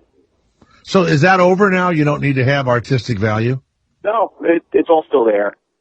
That case still holds, but it's now community standards is the kind of weak link in the test. So that's how come a lot of times when these porn prosecutions happen, they happen in really conservative areas. Western Pennsylvania, the South, stuff like that. And that's where all the obscenity prosecutions take place, because they'll say that the porn violates community standards in those communities. So if we go to your website, which a lot of folks will go to today, which is, what is the exact website to send them to? IAFD.com, Internet Adult Film Database. IAFD.com. And you type in a name or a director or whatever, and does the film come up or just information about the film? Just information about the films, and then we have links to partners where you could buy the film or watch the film online for VOD, stuff like that. Right. Links so you make money. I mean, this is a job for you. It's a part-time job at best. We're not making millions here. I have a day job. Everybody who works on the site has a day job. Mm-hmm. They're all volunteers, everybody who works on the site.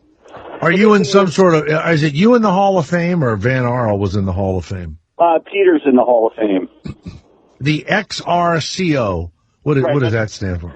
That's the X-Rated Critics Organization. And they're a bunch of journalists who cover the adult industry. And Chief journalists.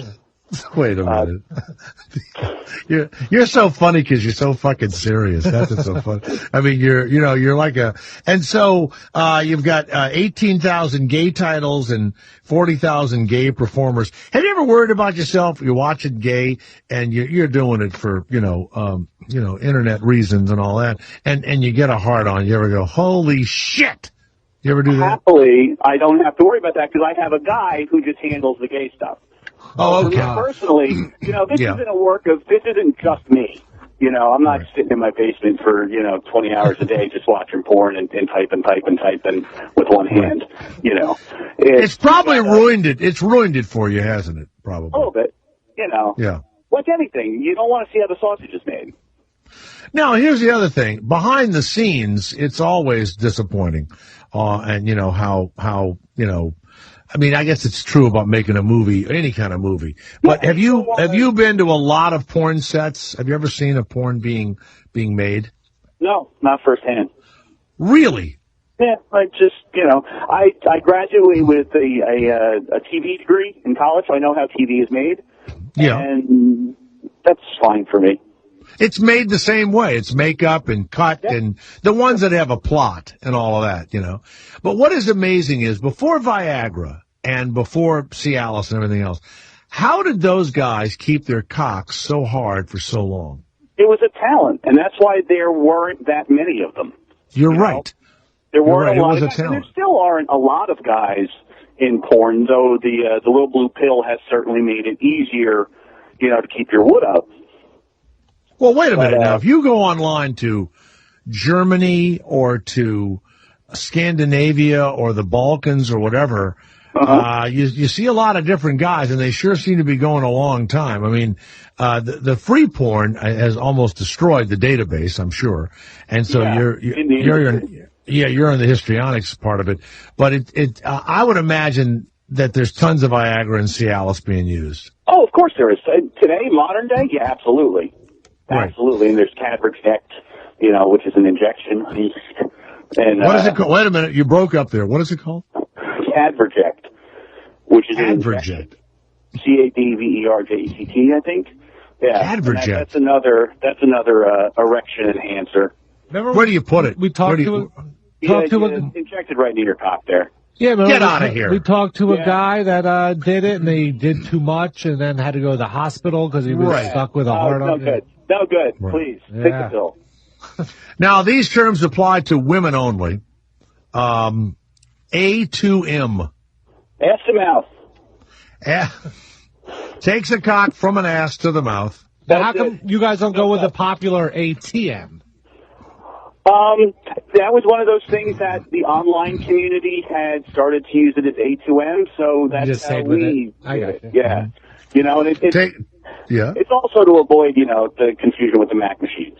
Because now you go into a 7-Eleven and everybody who knows porn giggles a bit. Yeah.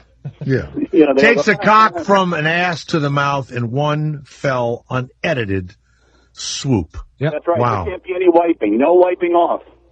Oh, Wow. sick. Now, here's one that people, I have seen it. I didn't know what it was, but I'm gonna, and I know I have it in front of me. But Jeff, I'd rather a cream pie. A cream pie is what most people do in their real lives, which is come inside their partner, Right. either anally or vaginally. Mm-hmm. But you can't Most, see but it. not all. Orally. Right, not everybody, you know. But yeah, so what you do is the guy comes inside the woman, and then we watch it leak out. Yeah, they usually expel it, at the end of the You're movie. basically watching somebody maybe get pregnant. No. You hope there's a sponge. Yeah, there's something. Here's something I really have never seen this. A DAP. Double anal penetration. Double anal penetration. 2 in the back, none in the front. Who would you say in your database would be a star of double anal penetration? Oh, let's see. There was a. I'm sure Belladonna's done it. Yep, Belladonna's done it. Ginger Lynn has done it. It's not as rare as you might think. You know, I met. You have to get more and more shocking as your career kind of goes on. But the I think as you get older, don't you think your ass gets wider as you get But who older? cares about the girl? They're just getting something shoved in them. What about the guy who's rubbing his penis on another guy? What do you mean, who cares about the girl? She's just getting something shoved in her. You There's no difference. idea. Yes, It's there's just bigger, but this That's guy right. is exhausting. It is exhausting. Now, Jeff, there you go. I was Jeff exhausted rubbing my Vanzetti, penis on some guys. IAFD.com. Jeff has computerized, a fabulous database of actors, directors, and everything in porn. And so now we have an argument going here. When two guys' penises are touching in porn, is there a turn? Are there some porn actors that never want their penis to touch another man? Sure. Yeah. Yeah. But most guys realize that at this point it's part of the career. I'm sure there are some men who would rather not fall off a tall building and would rather just do car driving, but sometimes they have to fall off the tall building. Same goes for rubbing your cock against somebody else while you're in someone's ass. Do guys have to go through gay porn first to move into hetero porn? No, and it's rather frowned upon. Oh, all right. The health standards in gay porn are different than in straight porn. So the straight porn people do not like when gay porn people cross over. Ah, all right. That's good. Now, what about, I've never seen, in my life, I have never seen fisting, where you put your whole hand up in there. Sure. When I went on your database, who would be a fisting star, a female fisting star? Or is that mostly in gay porn? No, it's in straight porn too. There was a performer a couple years back called Chloe who was really big on fisting. There was Keisha who was also pretty big. There's a bunch of European stars who are, gigantic. Wow. Jenna Hayes has very small hands and would fist a lot of female performers. Is it like a punching? Excuse me. Jeff, if ever you need help, you might want to hire a guy named Garrett Andritz, who's been really seemingly... He's his own database. He really is. The Internet Adult Film Database. Also, squirting is real or that's fake? Is there something inside of them? Boy, you want to talk about a can of worms debate. I think, personally, I say fake. But everybody else in the world seems to scream up and down that it's real, so let's pretend it's real. Looks like an exorcism. Well, Jeff, when we have a question, we'll certainly be calling Jeff Vanzetti. I'll tell you that. And are you related to Sacco and Vanzetti, the two killers? No, they're my spree killing inspiration, but no. Over 130,000 titles, 120,000 performers. Jeff Van Zetti, owner of Internet Adult Film Database. Thanks, man. I appreciate it. Hey, thanks for having me. Bye-bye. What a great guy. Jay Thomas, the afternoon drive show. Jay Thomas. Jay Thomas. Jay Thomas. Indy. Sirius XM 104. And on the Sirius XM app for smartphones. Here comes the hot stepper. I'm the lyrical gangster. Big up the crew in the area. Well, it's not unprecedented, but sometimes after we have a guest on, we get to talking here, among ourselves. And I had more questions for Jeff Van Zetti, who's put together this internet database. Jeff, I'm sorry we called you back, but thank you for being available. Please. When I saw Linda Lovelace, I was talking about this for the first time. I loved the movie Deep Throat. I thought it was funny, right? Very funny. And then friends of mine started finding early VHSs of her, and she would fuck German shepherds and stuff. Do you have a section in your database of bestiality? We don't say, hey, here's the dog fucking movies, but if a performer does, appear in a dog fucking movie, like Linda Lovelace appeared in the movie Dog Fucker, also known as Dogorama. We do list, I know, you can't not laugh. We do list that movie, right. But we don't list the dog as like a cast member or anything. Right. And what's weird is when you see that stuff and then you read that they're making a movie about her life with Amanda Seyfried, and I mean, I didn't really work in that arena, but I certainly was around guys, when I first got to New York, kind of a radio, they were record kind of mobster guys that were also in the porn industry, and I would do voiceovers for the porns. They were a rough group of guys, and the women, and when they try and make a movie about Linda Lovelace, I wonder if Amanda Seyfried knows that she used to fuck German shepherds, that she's making a movie about a woman that started letting a dog's red thing go inside of her. I would imagine if Amanda's research extended as far as reading Linda's Wikipedia page, she would know. So I suspect she does know and is choosing not to play those shades of Linda's character. Right. Now, when you see that kind of stuff, and you've heard all the stuff about these women who are abused by somebody or drug addicts or whatever, and here you are making this database.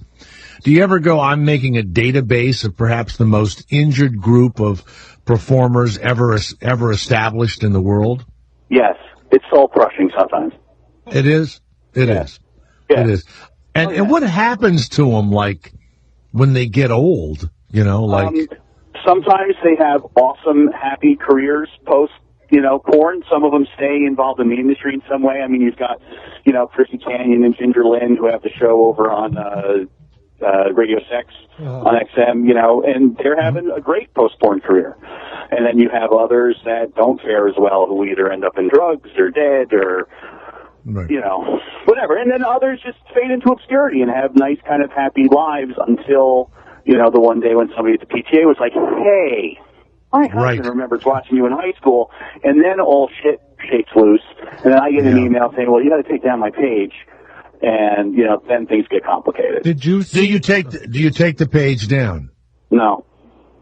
Good. Nice guy. Generally not. Unfortunately, it's one of those things. We have a long blog post about it because it's really one of those things that we're very conflicted about.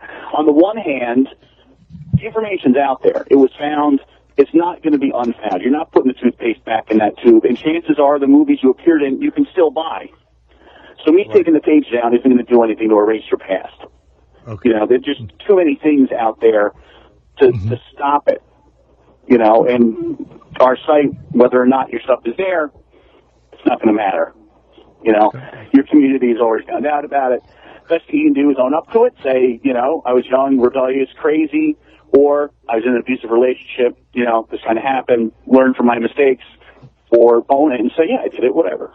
Did you see the latest Gawker? I guess statistics about porn stars where They took like 10,000 porn stars and then broke them down into hair color and. Yeah, that was actually the data was taken from our site. Oh wow! Okay, perfect. Yeah, we were the source for that study, and actually it was kind of why I figured you guys were calling, because you guys saw it and said, "Oh, great, let's talk to this guy." Well, what does the data prove? No, it's just like honestly, it doesn't prove anything. No, it's just the stats. It's kind of they only took 10,000 performers, and they didn't tell us about it ahead of time, so we were kind of like, we could have given you a lot more data if you had asked, instead of just kind of downloading it on the fly. But basically he said, okay, most, 70% of the people are Caucasian, and, a majority are brunettes, not blondes, and they don't have big tits, they have 34Bs, and the average weight. He tried to derive some statistical average, but his method of data collection may or may not actually be all that accurate at the end of the day. But the one part that I found interesting was the career span. In like the 70s, it was 12 years for men and 9 years for women. Yeah. And now it's 4 years for men and 3 years for women. So, well, a lot of that also has to do with one and dones, or back then you were making a movie a month. Oh, that's now true. You're making 7 movies a month, 10 movies a month. You're shooting internet scenes, so you're getting burnt out. And your marketability, if you're not an AA list star, kind of wanes a little bit after a period of time. And back then, you didn't have to worry about that. You weren't worried about being overexposed because you were really rare. Wow. I mean, think about that. Seven times a month. When they go with 3 and 4 guys and up their ass and 2 penises in their pussy, and it's like you look at it and forget acting. They're incredible athletes to be able to go through that. Stuntmen. They're stunt performers. They have amazing control of their bodies, and they are, doing the same thing that the guy who falls through the plate glass window does, or the guy who falls off the building. It's the same kind of. So they have stunt pussies and stunt penises. No, yes. If a guy has trouble getting it up, they'll kind of pull somebody else in to do his sucking for him, and through the magic of editing, make it look like it was him. No, really? Now wait a minute. I always wondered about that. Sure. Now, will they also fuck, and the guy comes too soon? Do they cut and wait like 20 or 30 minutes and then just pick it up again at a later date? I'm sure they do that, right? No, they don't. There's no time or money for that kind of thing, which is, again, how come you can't just walk into, a porn studio and say, that's it, I'm here, I'm ready to fuck. Because if you get if you pop inside the first 2 minutes, which is going to happen to everybody who walks in the first time, assuming they can get it up in a room full of strangers. Wow. Okay, great. Now I have to pay all these guys to wait around for you to get wood again? Fuck that. Get out of here, kid. Now, what about the fluffers? Is that true that for years did they have the fluffers working full time? No, it's mostly a legend. Basically what would happen is, in the olden days when they were shooting film, obviously you got to change magazines. There's a physical process to making film, Right. That, okay, if the guy gets a little limp, his co-star is generally just going to kind of take care of him and keep him hard, or it's up to him if he doesn't have a good relationship with the co-star. Mm-hmm. He'll just sit there and masturbate in the corner until, the film's loaded and, they slate it and, back to work. Wow. Garrett, could you be a porn star? I doubt it. I couldn't. There's no way. I mean, times where I can't perform and, Well, I'd have to come first. And then wait a while, and then, it'd have to be the second, and I could last, I could last maybe 30 or 40 minutes the second time. Oh, okay. You know what I mean? I couldn't go an hour, whatever. I mean, it really is. And the other thing is the disinterest. The penis is just there. You don't see the guy's face a lot of times. No, they're a prop. They're mostly a prop. Wow. And the women always look like they enjoy each other more than the men. To a certain extent, they do sometimes, depending on who you talk to. Some of the girls are like, I've got a boyfriend, I got a husband, this is work for me. Not to ruin any illusions here, but, it's a job for them, and they go and they get laid, and it's great. And a girl is something they may not have in their real life, so it's kind of a nice diversion. Now, does you and your wife ever sit down and watch porns? Occasionally. Okay. Was she in the industry when you met her? No, we met in college. We're literally a normal suburban couple in New Jersey. I'm sure. Well, if people found out about what you do at the PTA, you'd be ruined. Ruined. Yeah. Well, they may hear about. Now, you got your name all over the internet, and you're hanging out with new people, and they got the little kids and all, and they know you're the head of this. Does anybody not let their kids come over for a play date? I am not aware of that being part of my social life. You betcha. It's going to happen after this. Well, I don't know. Yeah, well, I know. My name's not Vanzetti, Jay. Yeah, I know. I'm gonna take care of this right now. I'm gonna make sure. Once I mentioned that my son was watching BJ.com on a talk show as a joke, and that day these people canceled the play date, and my wife screamed at me for an hour. Okay, so I just want other people to know my pain. If such a thing happens, I will drop you a tweet and say, "Hey Jay, you were right." Yeah. Do you have any snuff stars? Do you have any people that I mean, was that ever real? Where they really would kill the woman at the end of the film? No. Never. For drama? No. I mean, there's obviously, Jeffrey Dahmer made videos and Ted Bundy and all those guys, but they're not. A snuff film is a weird kind of definition of a thing. Where it's usually shrouded in, we went to Mexico and we kidnapped this girl and we fucked her and we killed her at the end. It doesn't really exist. The FBI has said as much. There's obviously videos of... Hello? What happened? Nothing made in an entertainment context. Well, thank you very much. Jeff Vanzetti called us back. He's got the internet database of every porn star in the world, and it continues to grow. Thank you very much, Jeff. Appreciate it. Thanks, Jay. Anytime. Okay, buddy. Bye-bye. I like this guy. All facts and figures. Yeah. He seems like a normal guy, not like a... Nothing. Yeah, doesn't seem like he's jerking off like a 20 times creep. day. Yeah, that's what I was thinking. I'm not afraid of him. Should I try to give this NFL kicker a call? The woman kicker? Yeah. Well, you got to kind of ask if she wants to be on the show. People call her Icebox. What does that mean, Icebox? Yeah, Why would they call her remember Icebox? Little Giants, little girl's name that played football? Her name was Icebox. No one knows. They did not call a little girl in a movie Icebox. You're kidding me. I never saw this movie. Really? I never did either.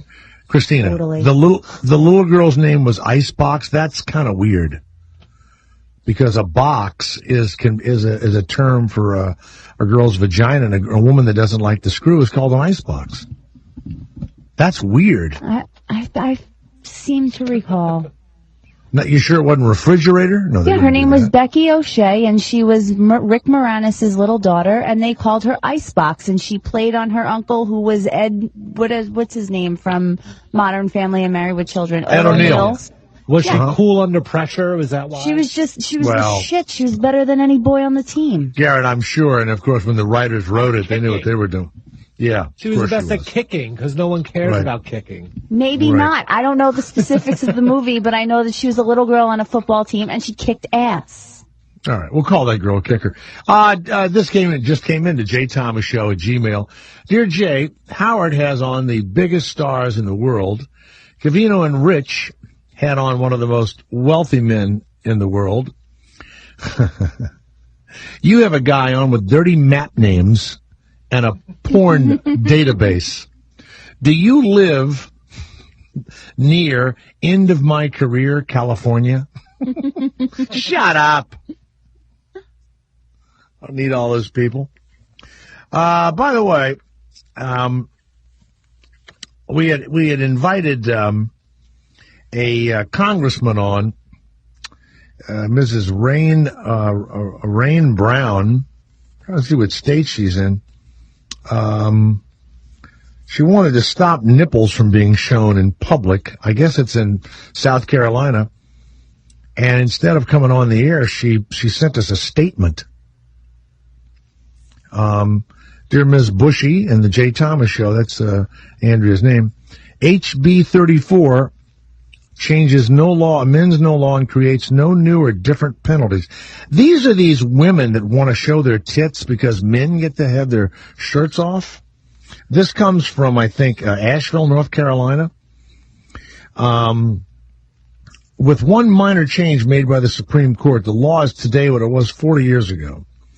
I had my staff research and look into this because people in my district were contacting me to see if what happened in Asheville was within the law, these women taking their tops off.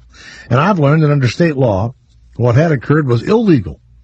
And later learned the mayor and the city council had written a letter apologizing to the people of Asheville and to the tourists for this conduct exhibited in a park in the summer.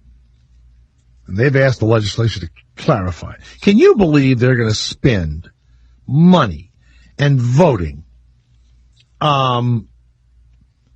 It clarifies the law. Research thinks that the confusion stems from the appellate court decision, which narrowed the definition of private parts to exclude the female breast. Suddenly women could go topless. That is until the legislature, Democratic by the way, came back and changed that law. Except for breastfeeding. The court ruled that showing one's buttocks was not to be considered indecent exposure, and that the buttocks are not considered a private part. This woman wrote this huge answer to us.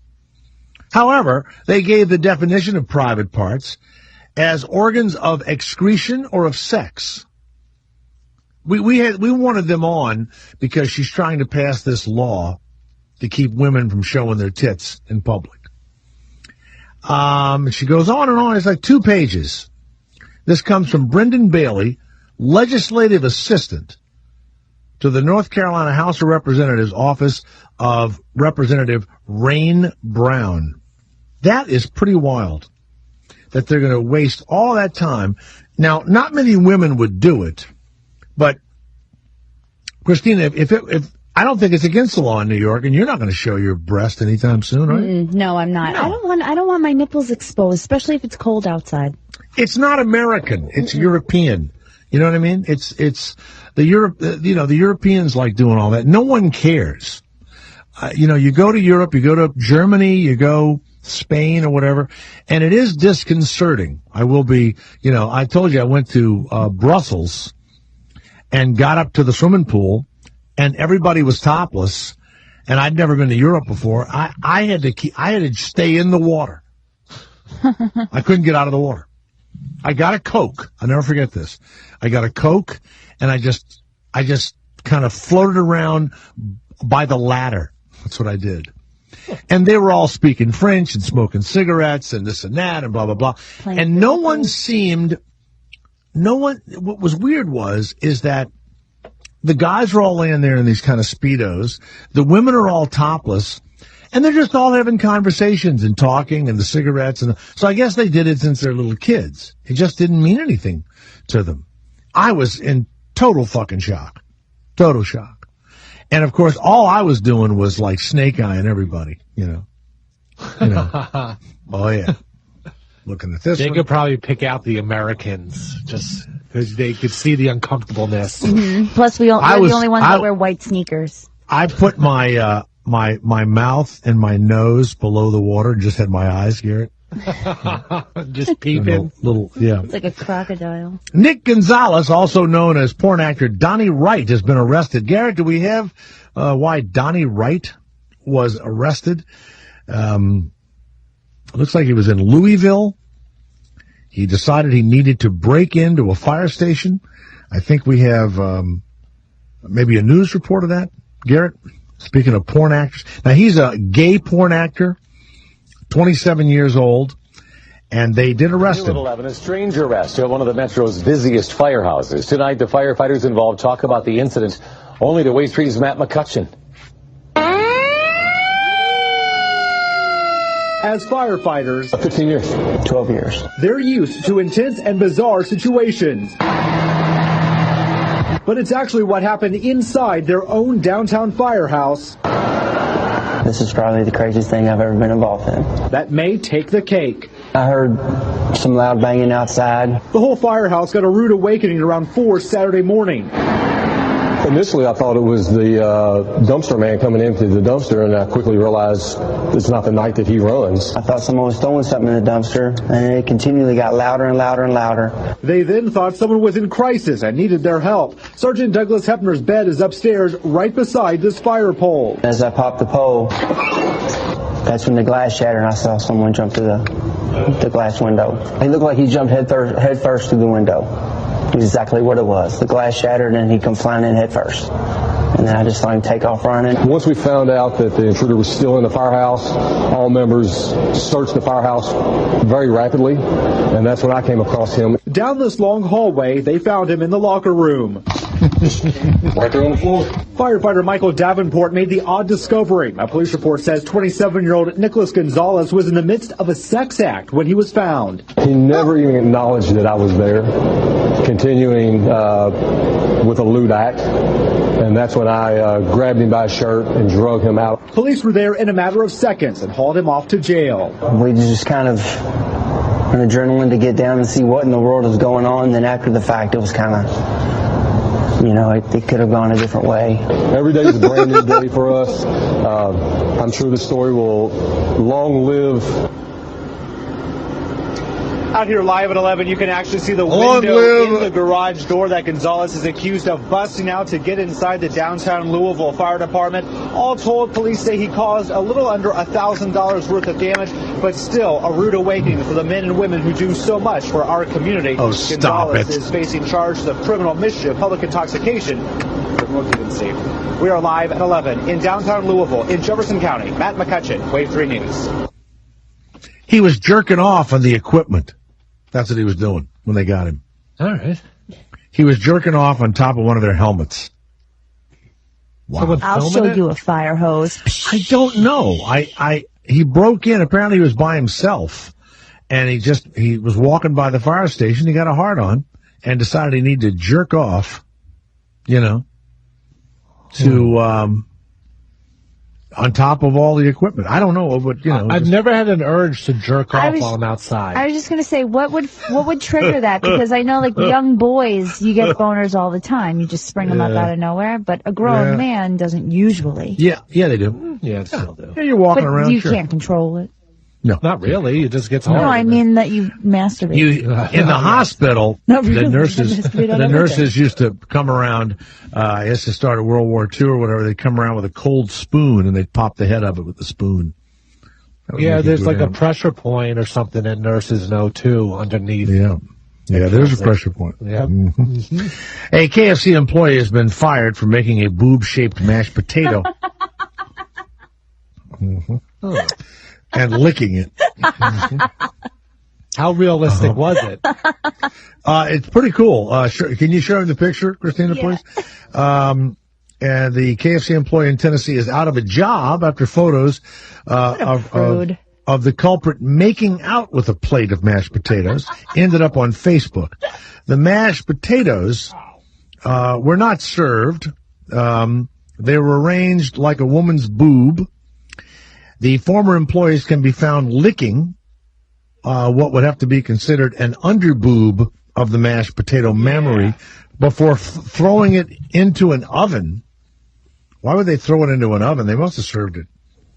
So it was shared 2,000 times and received over 700 comments. It's the KFC, I don't know, maybe this is Raleigh, North Carolina, on North Rowan Street. And the suspected employee was fired. KFC spokesman. Tennessee, it says. Yeah, but that's Raleigh, I believe. As soon as our franchisee became aware of this issue, immediate action was taken. You can't be making a titty out of it. In August, a Taco Bell employee in Indiana was fired for urinating on a chalupa.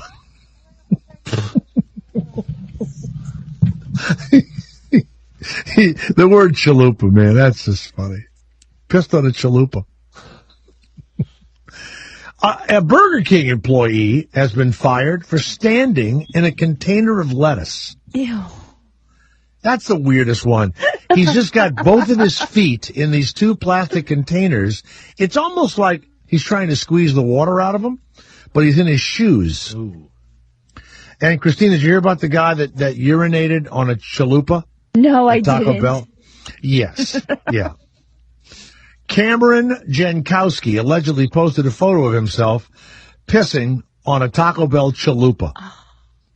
And then serving it to a customer? He's an employee? It doesn't say he did that. 8-layer burrito there. He tweeted about it. He talked about it. I don't know what the deal is. A Chili's server has been fired over a Facebook rant. About a customer? I guess about low. See if you can find the Chili's Facebook rant. What's so stupid is it's on Reddit. And I guess yeah, they're ranting about how they don't get tipped or some bullshit, But as soon as anything goes on the internet, they got $5 on a $138 bill. He tweeted, "Next time you tip me $5 on a $138 bill, or $138 check, don't even bother coming in because I'll spit in your food and then in your fucking face, you cheap bastards." Or that was on Facebook. Wow. Boy, you know what? That's the way to keep. You know what? I don't think that's the sign with the Employee of the Month picture. When you do that, it's a girl. Gee whiz. Yeah. Wow. A Whole Foods supermarket in New York has removed a sign that used a drawing of President Barack Obama to advertise a sale on chicken after complaints that the ad was racist. It's right there in the Upper West Side, Garrett. Now, Whole Foods, I think the guy that runs Whole Foods is really into, organic food and all that, but I think he's a big Republican. So you would think he would be like a Democrat or a liberal, but he's not. So it's a caricature of Obama advertising an upcoming sale of whole organic chickens. An outraged neighbor, Woody Henderson. There are certain things that have been used to put down black people. Watermelon and fried chicken. Even if he's not the president. Juice. Yeah. You cannot have an African American promoting the sale of chicken. Newports. Wow. Man. What about an African American like Spike Lee promoting and marketing basketball shoes? How about that? That's what he does. Doesn't he make the ads? And all that stuff? He has made ads, yeah. Yeah. Look, if a black person tells me that a place has great fried chicken, I'm going there. Mm-hmm. And I'm throwing a waffle on top of it. If a white person says to me, I can tell you where to get the best and softest white bread, I'm going over there. I'm going there. The best baked potato. The best saltine crackers you've ever tasted. I want to tell you, Jay, there's a saltine cracker place about 2 blocks from here. Mm-hmm. Mm-hmm. You know what another good aprons with little flowers on them. A sale on aprons with little flowers on them. I want a picture of a white woman. Dave, who listens to the show all the time, says, I assume that a very small percentage of listeners hear something on a radio show and then look it up immediately. I have attached a PNG graphic file to show you the website analysis of the Predictor, which you sold on your show. In the last 3 months, there was virtually no traffic on this website. But on February the 11th, you had Dr. Christopher Culligan on promoting that site, where, you use the thing and you see the size of people's penises. You can see in the attached graph, you see the graph, Garrett? Yeah. The guy went from unranked to nearly the top 40,000 mark in the world. He went from 0 to 40,000th. This data could point very easily into millions, depending on the comparative data collected at the time, driven by the Jay Thomas Show. You have a larger audience. This is a proof point. Send this immediately to the management. I did. I sent this today, Garrett. I sent this today. I almost said Craig. I sent this to RB, and I said, so there. That's what I sent. Okay? Yeah. So there. Haven't received a response. Been waiting. This comes from Rob. Jay, you mentioned this place, Mosca's Chicken, or Mosca's is how it's called. I went online. It's not called Mosca's Chicken, but and he not only made it, but he showed us the pictures of it, Garrett. It looks delicious, but I thought he took these out of a magazine. But if these are the real pictures, it's pretty unbelievable. Can we get those at jthomas.com? I'll put them up there. I mean, and that woman, I can't wait to go back to New Orleans now. Somebody must have told her by now. I certainly expect a free cocktail or something out of this. Can we do a cool mom? Can we do a cool mom? We had a cool dad earlier, but that was kind of a call-in. Eric. Woo! Back to South Carolina. Yeah. Tanya McCafferty, 37, arrested Saturday morning outside of Libby's Karaoke Bar in Spartanburg, South Carolina, on charges of public intoxication and contributing to the delinquency of a minor. Her 16-year-old son, Austin Berong Mahaferty, was also taken into custody. He was completely loaded also. Police arrested the mother and the son outside of Libby's Karaoke Bar as she was trying to get someone to pick them up. Yeah. It started around 2 a.m. when the people at the karaoke bar said the woman would not pay for her drinks. She arrived on the scene, and Ms. Mahaferty was sitting in the front seat calling someone and began to curse the police. Okay? She was spewing profanities loudly, and both of them were still singing some songs that they had been performing inside of the karaoke bar. All right? They were charged $732 personal recognizance bond and also a bond of $1,700. We went on the kid's Facebook, and he goes to Paul M. Dorman High School in Spartanburg. Under job experience, he wrote, "Hell, I hate to work, LOL." So there you go. Wow. Mom and son drunk and arrested at the karaoke bar, Libby's, in Spartanburg, South Carolina. Congratulations. You're a cool mom. Yeah. Cool mom. Cool mom. Hey, hey. Hey, hey. That's kind of like double penetration. Yeah. Cool mom. Yeah. Woo! Cool mom. Come on, people. This summer, if you liked Inglourious Basterds and Django Unchained, then get ready for the ultimate historical revenge fantasy.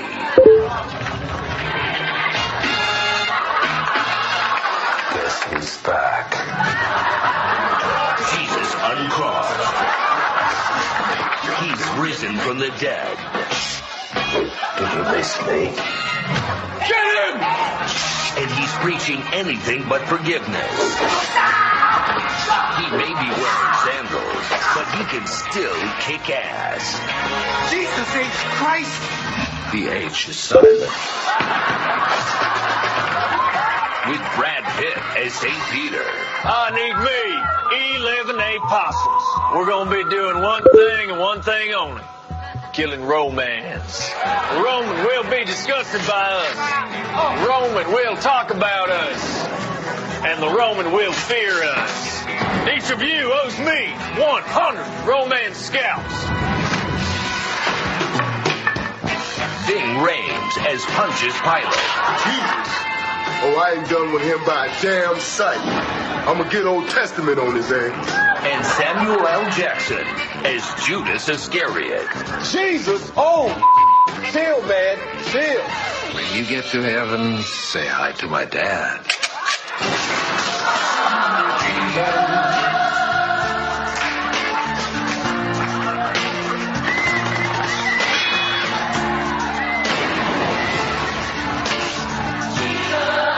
Critics are calling it a less violent Passion of the Christ. I never knew how much Jesus used the N-word. Jesus uncrossed. No more Mr. Nice Jesus.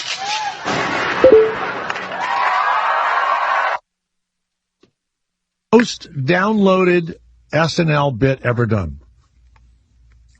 And that, I mean, think about all the things they've done. Not true. No way. Dick in the Box was huge. That wasn't even. Mm-mm. According to Saturday Night Live, it is in the top 2 or 3 of the most watched videos in the history. That's what it says. Now, I love the movie. I really, thought it was great. And this guy, Christopher Waltz, the German guy, is unbelievable. And so, but, well, maybe Dick in the Box is up there too. I don't know. I have no idea. Why are you? Oh, the Los Angeles Times says that. What? Dick in the Box is number 1? Most blasphemous skit in SNL history. No, but that's, most downloaded. Never mind. Yeah. Dick in the Box has 38 million views on YouTube. This has 500,000. Then why? They put it out. I didn't. I mean, I'm not arguing with you. I'm just saying that's... Well, you sound like you're yelling at me. I didn't do a thing. That just sounded so ridiculous. I feel like I'm at home. Whose dishes is this? I don't know whose dishes those are. I came in, I made some soup, and I put my plate in there. Go to the next one. Whose dishes? I don't know. I made a sandwich, Dad. I made one sandwich, and I saw some soup in there, too. Don't say it was my soup. I put the soup away. Yeah, that's what it's like at my house. Then I go to my wife, and I go, there's a pile of... Well, I was with my mother all day.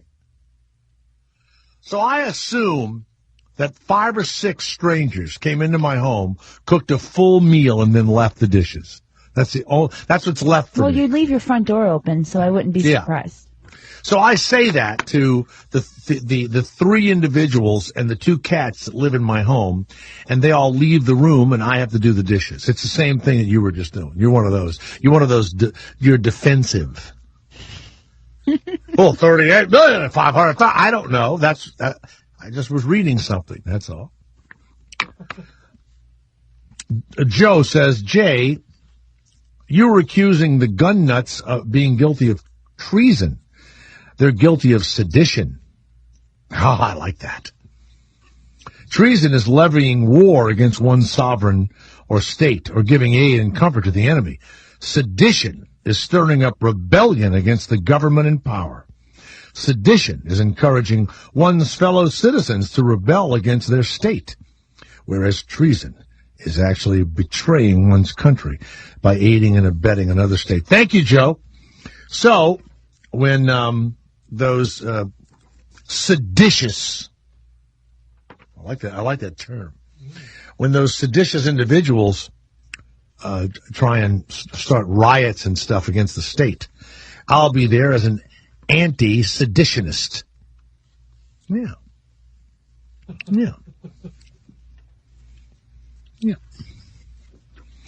Dear Jay, here's a list of things made in America. You're always spouting off and you don't know what the fuck you're talking about. Lots of things are made in the United States, but nowhere near what it used to be, okay? I think perhaps maybe by a multiple of billions and billions and billions and maybe hundreds of billions. Wait till you hear the shit that's made in the United States. Wait till you hear the bottom of the barrel so-called industries that are left. I haven't even read the list. And I'm already in my head generalizing bottom of the barrel things made. Okay? Here they are. I know one thing. The Olympic team's uniforms aren't made here.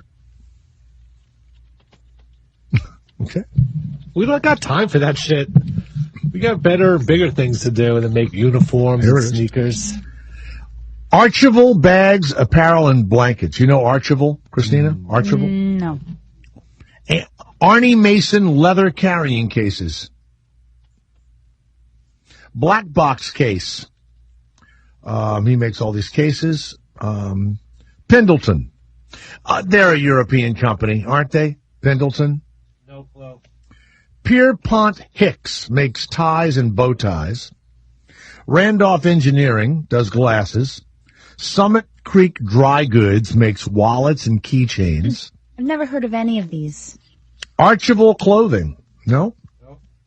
Never heard of it? Mountain Ridge Made in Gear. America, then. Tough Traveler. Yeah. How about this one? Think it's made in America. All American Clothing, American Apparel. Beverly Hills Basics. CNC California.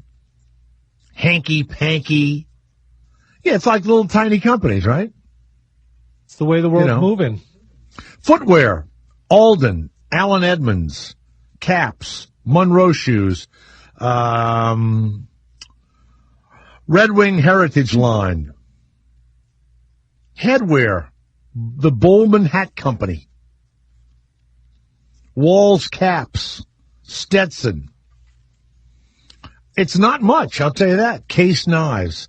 Colgate, a company that makes crib mattresses. Cutco Cutlery.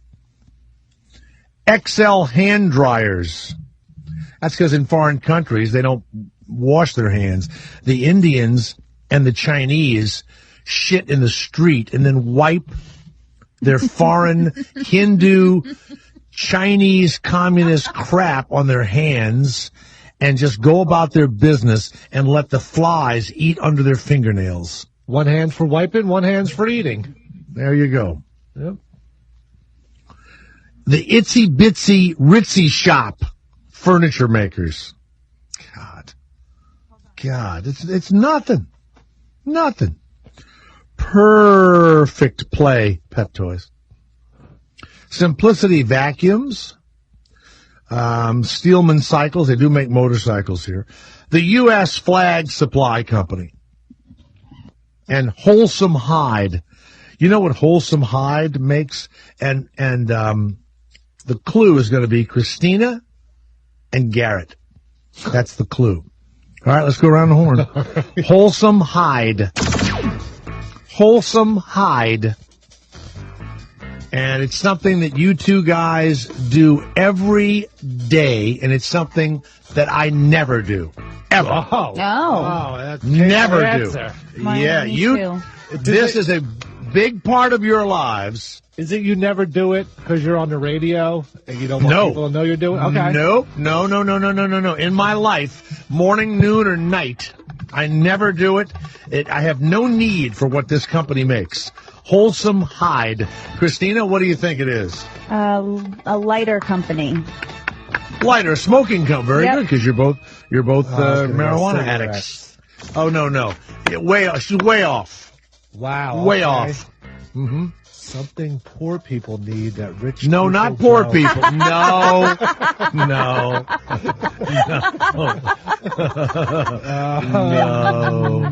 It has to do with something that is one of the most meaningful things in your lives. Oh, They make something. Damn, Metro cards? No. They make rawhide dog chews. No. See, I was making the dog face to you because I already used my turn. Please take a picture of the dog face and let's put it at jthomas.com. She did the panting and the paws and everything. Yeah, I would really enjoy. I'd really enjoy that. Well, when they name these teams, they name the stadiums. There's the University of Phoenix Stadium. There's Enron Field. There's KFC Yum. There's all these different names. It's Florida Atlantic University. Their football stadium is going to be the GEO Group Stadium. Do you know what they're named for, Garrett? Do you know what that company does? GEO Group Stadium. They just made the deal. They're very excited. Not the Geo car company, right? It's not Nat Geo, is it? It is not GEO. This is now And some of the people on the team may actually need this company while they're playing. They may use what this company does. GEDs? No, GEO Group, the GEO Group. They are a commercial prison company. That's the name of the state. Now, here's what's so funny. They're paying $6 million. I think it's $6 million bucks. I don't know if that's a year or how long it is, or I don't know how long the contract is for. I think it's 12 years. So it's like $500,000 a year. But do you think it makes anyone think about that company? Or, I mean, it's just weird. Gets the name out there, so you get used to hearing it. It's a private prison company. I mean, I told you I bought that stock. It was bad for me. Oh, I really did. I thought that was going to be a big one. Bad for me. Not good. Not good. Oh, let's go to Pat in New Jersey. Yes, Pat. It's Jay Thomas. Yes. Line one. Hello, Pat. Go ahead. Hey, Jay. Sorry. How are you? So you were talking about Yeah. those companies before. How many of those American companies, all that stuff is actually made by an American? How many Americans actually? Well, no, they still know that list is made in America. It's American made made in stuff. America, but not by Americans. Oh, you're saying that the people that are making it aren't Americans. They're in this area. You know, let me tell you something that I did notice today, and I was going over to the gym, and there's a street, and it's right by the Mission. Really, Jay? I go to the gym every day. Oh. Every day. It does. Yeah. You know what's weird? I like the gym. I like going in it. I like work. I could be there for hours. I don't work out. I have a really fast workout now because if you waste the time. But I'd be a gym rat. Like in North Carolina when I go to Charlotte, the YMCA there is great. So I work out and then I shoot hoop. I'll shoot hoops. If there's a punching bag, I can work the speed bag. I like all of the things inside of a gym. I would have been one of those kind of creepy guys who would be like the kind of gym manager guy with the shorts, Garrett, you know, and the man tits that you could see through the tight T-shirt, the old man's tits coming through going, all right, let's go. Come on, line them up. Line them up. Oh, I'd have been one of those. Hands on my hips, and I'd be tan, right, with the short haircut. Here we go. Yeah, a little over tan. Come on now. Let's go now. Pick them up. And get those big ropes going, you know, those big. Get the knees up. Pick them up. Here we go. Come on, girls. Come on, girls. Oh, yeah. Let's go, I'd have been lady. one of those. But Let's go. You started the show off saying What? you would never be one because all they do is hang No. out with the people. No. I wouldn't. I don't do all that. No. These trainers, they get into your fucking life. So what happened to Bob this weekend? They're working out. They're asking the woman about her fucking personal life. And the woman starts talking. I'm there working out next to him going, just fucking work out. Who gives a fuck about her personal life? Then you have to hear about the fucking trainer's personal life. It drives, and I'm a little ADD so I can hear everything. It drives me fucking nuts. Nuts. What was I talking about before I got interrupted? Being made in America. I forgot what that was, too. I forgot all of it. It drove me crazy. Gosh darn it. I had a really good point to make, too. God darn it. Darn it. I was talking about something. So, Christina, there's a hotel in L.A., and it's only $65. And a lot of Europeans go to it and stuff. It's called the Cecil. And I guess they go online and they're so fucking stupid. Downtown L.A. is a horrible place. Even though they have gorgeous buildings and people live there and all, generally it's really shitty. It's just not a downtown like you would imagine. And at night, it's virtually deserted. But they have, you know, hotels and buildings and they have a couple of studios, but it's shitty. So this young woman comes from Canada. She's paying $65 a night.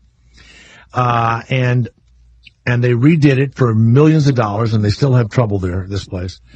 They have low water pressure at the Cecil. Low water pressure. And they have these kind of big cisterns on the roof that have water in them. So finally they send a guy up there, and he looks inside, and there is a dead body of a woman floating. in the water of the hotel. Mm-hmm. And they pull her out, and they realize that the people in the hotel have been bathing, washing, and drinking water that a dead body has been floating in. And the poor woman's from Canada. They don't know why, how she got killed or why she was there or whatever. How long would it take you to, Pippa Beaumont, 26, of South Africa, rushed out of the Cecil Hotel, pulling her luggage along Main Street. She didn't even bother to check out. Holy shit. What? I'm a bit freaked out. I'm traveling alone. I'd flown in from Canada as part of a vacation. I never would have thought there would have been a body in the drinking water. Oh, God. Man, oh, man. I gotta tell you, I don't know how long it would take me to... First of all, she's dead. She was decomposing, and all kind of shit was floating in that water. God. Man. How did they even get her in there? Isn't it like a closed reservoir? They have no idea. And there was a locked door. Somebody took her up, killed her, and put her in the cistern, unless she committed suicide or something. Or she went in there and couldn't get out. What, for a swim? She went in for a little swim, a dip? Fell in. I don't know. It's a big, giant thing. You'd have to climb up a ladder and dive into it, Maybe that's what she did, and then she couldn't get out. And then she just slowly starved herself. Look up. No, she drowned. She was dead. Look up the Cecil Hotel. Look this place up. It looks shitty. Yeah. But they actually did a big multi-million-dollar remake, and there's still a dead body in the water. Would you stay there, Christina? $65 a night. You gotcha. That's right. I'm there.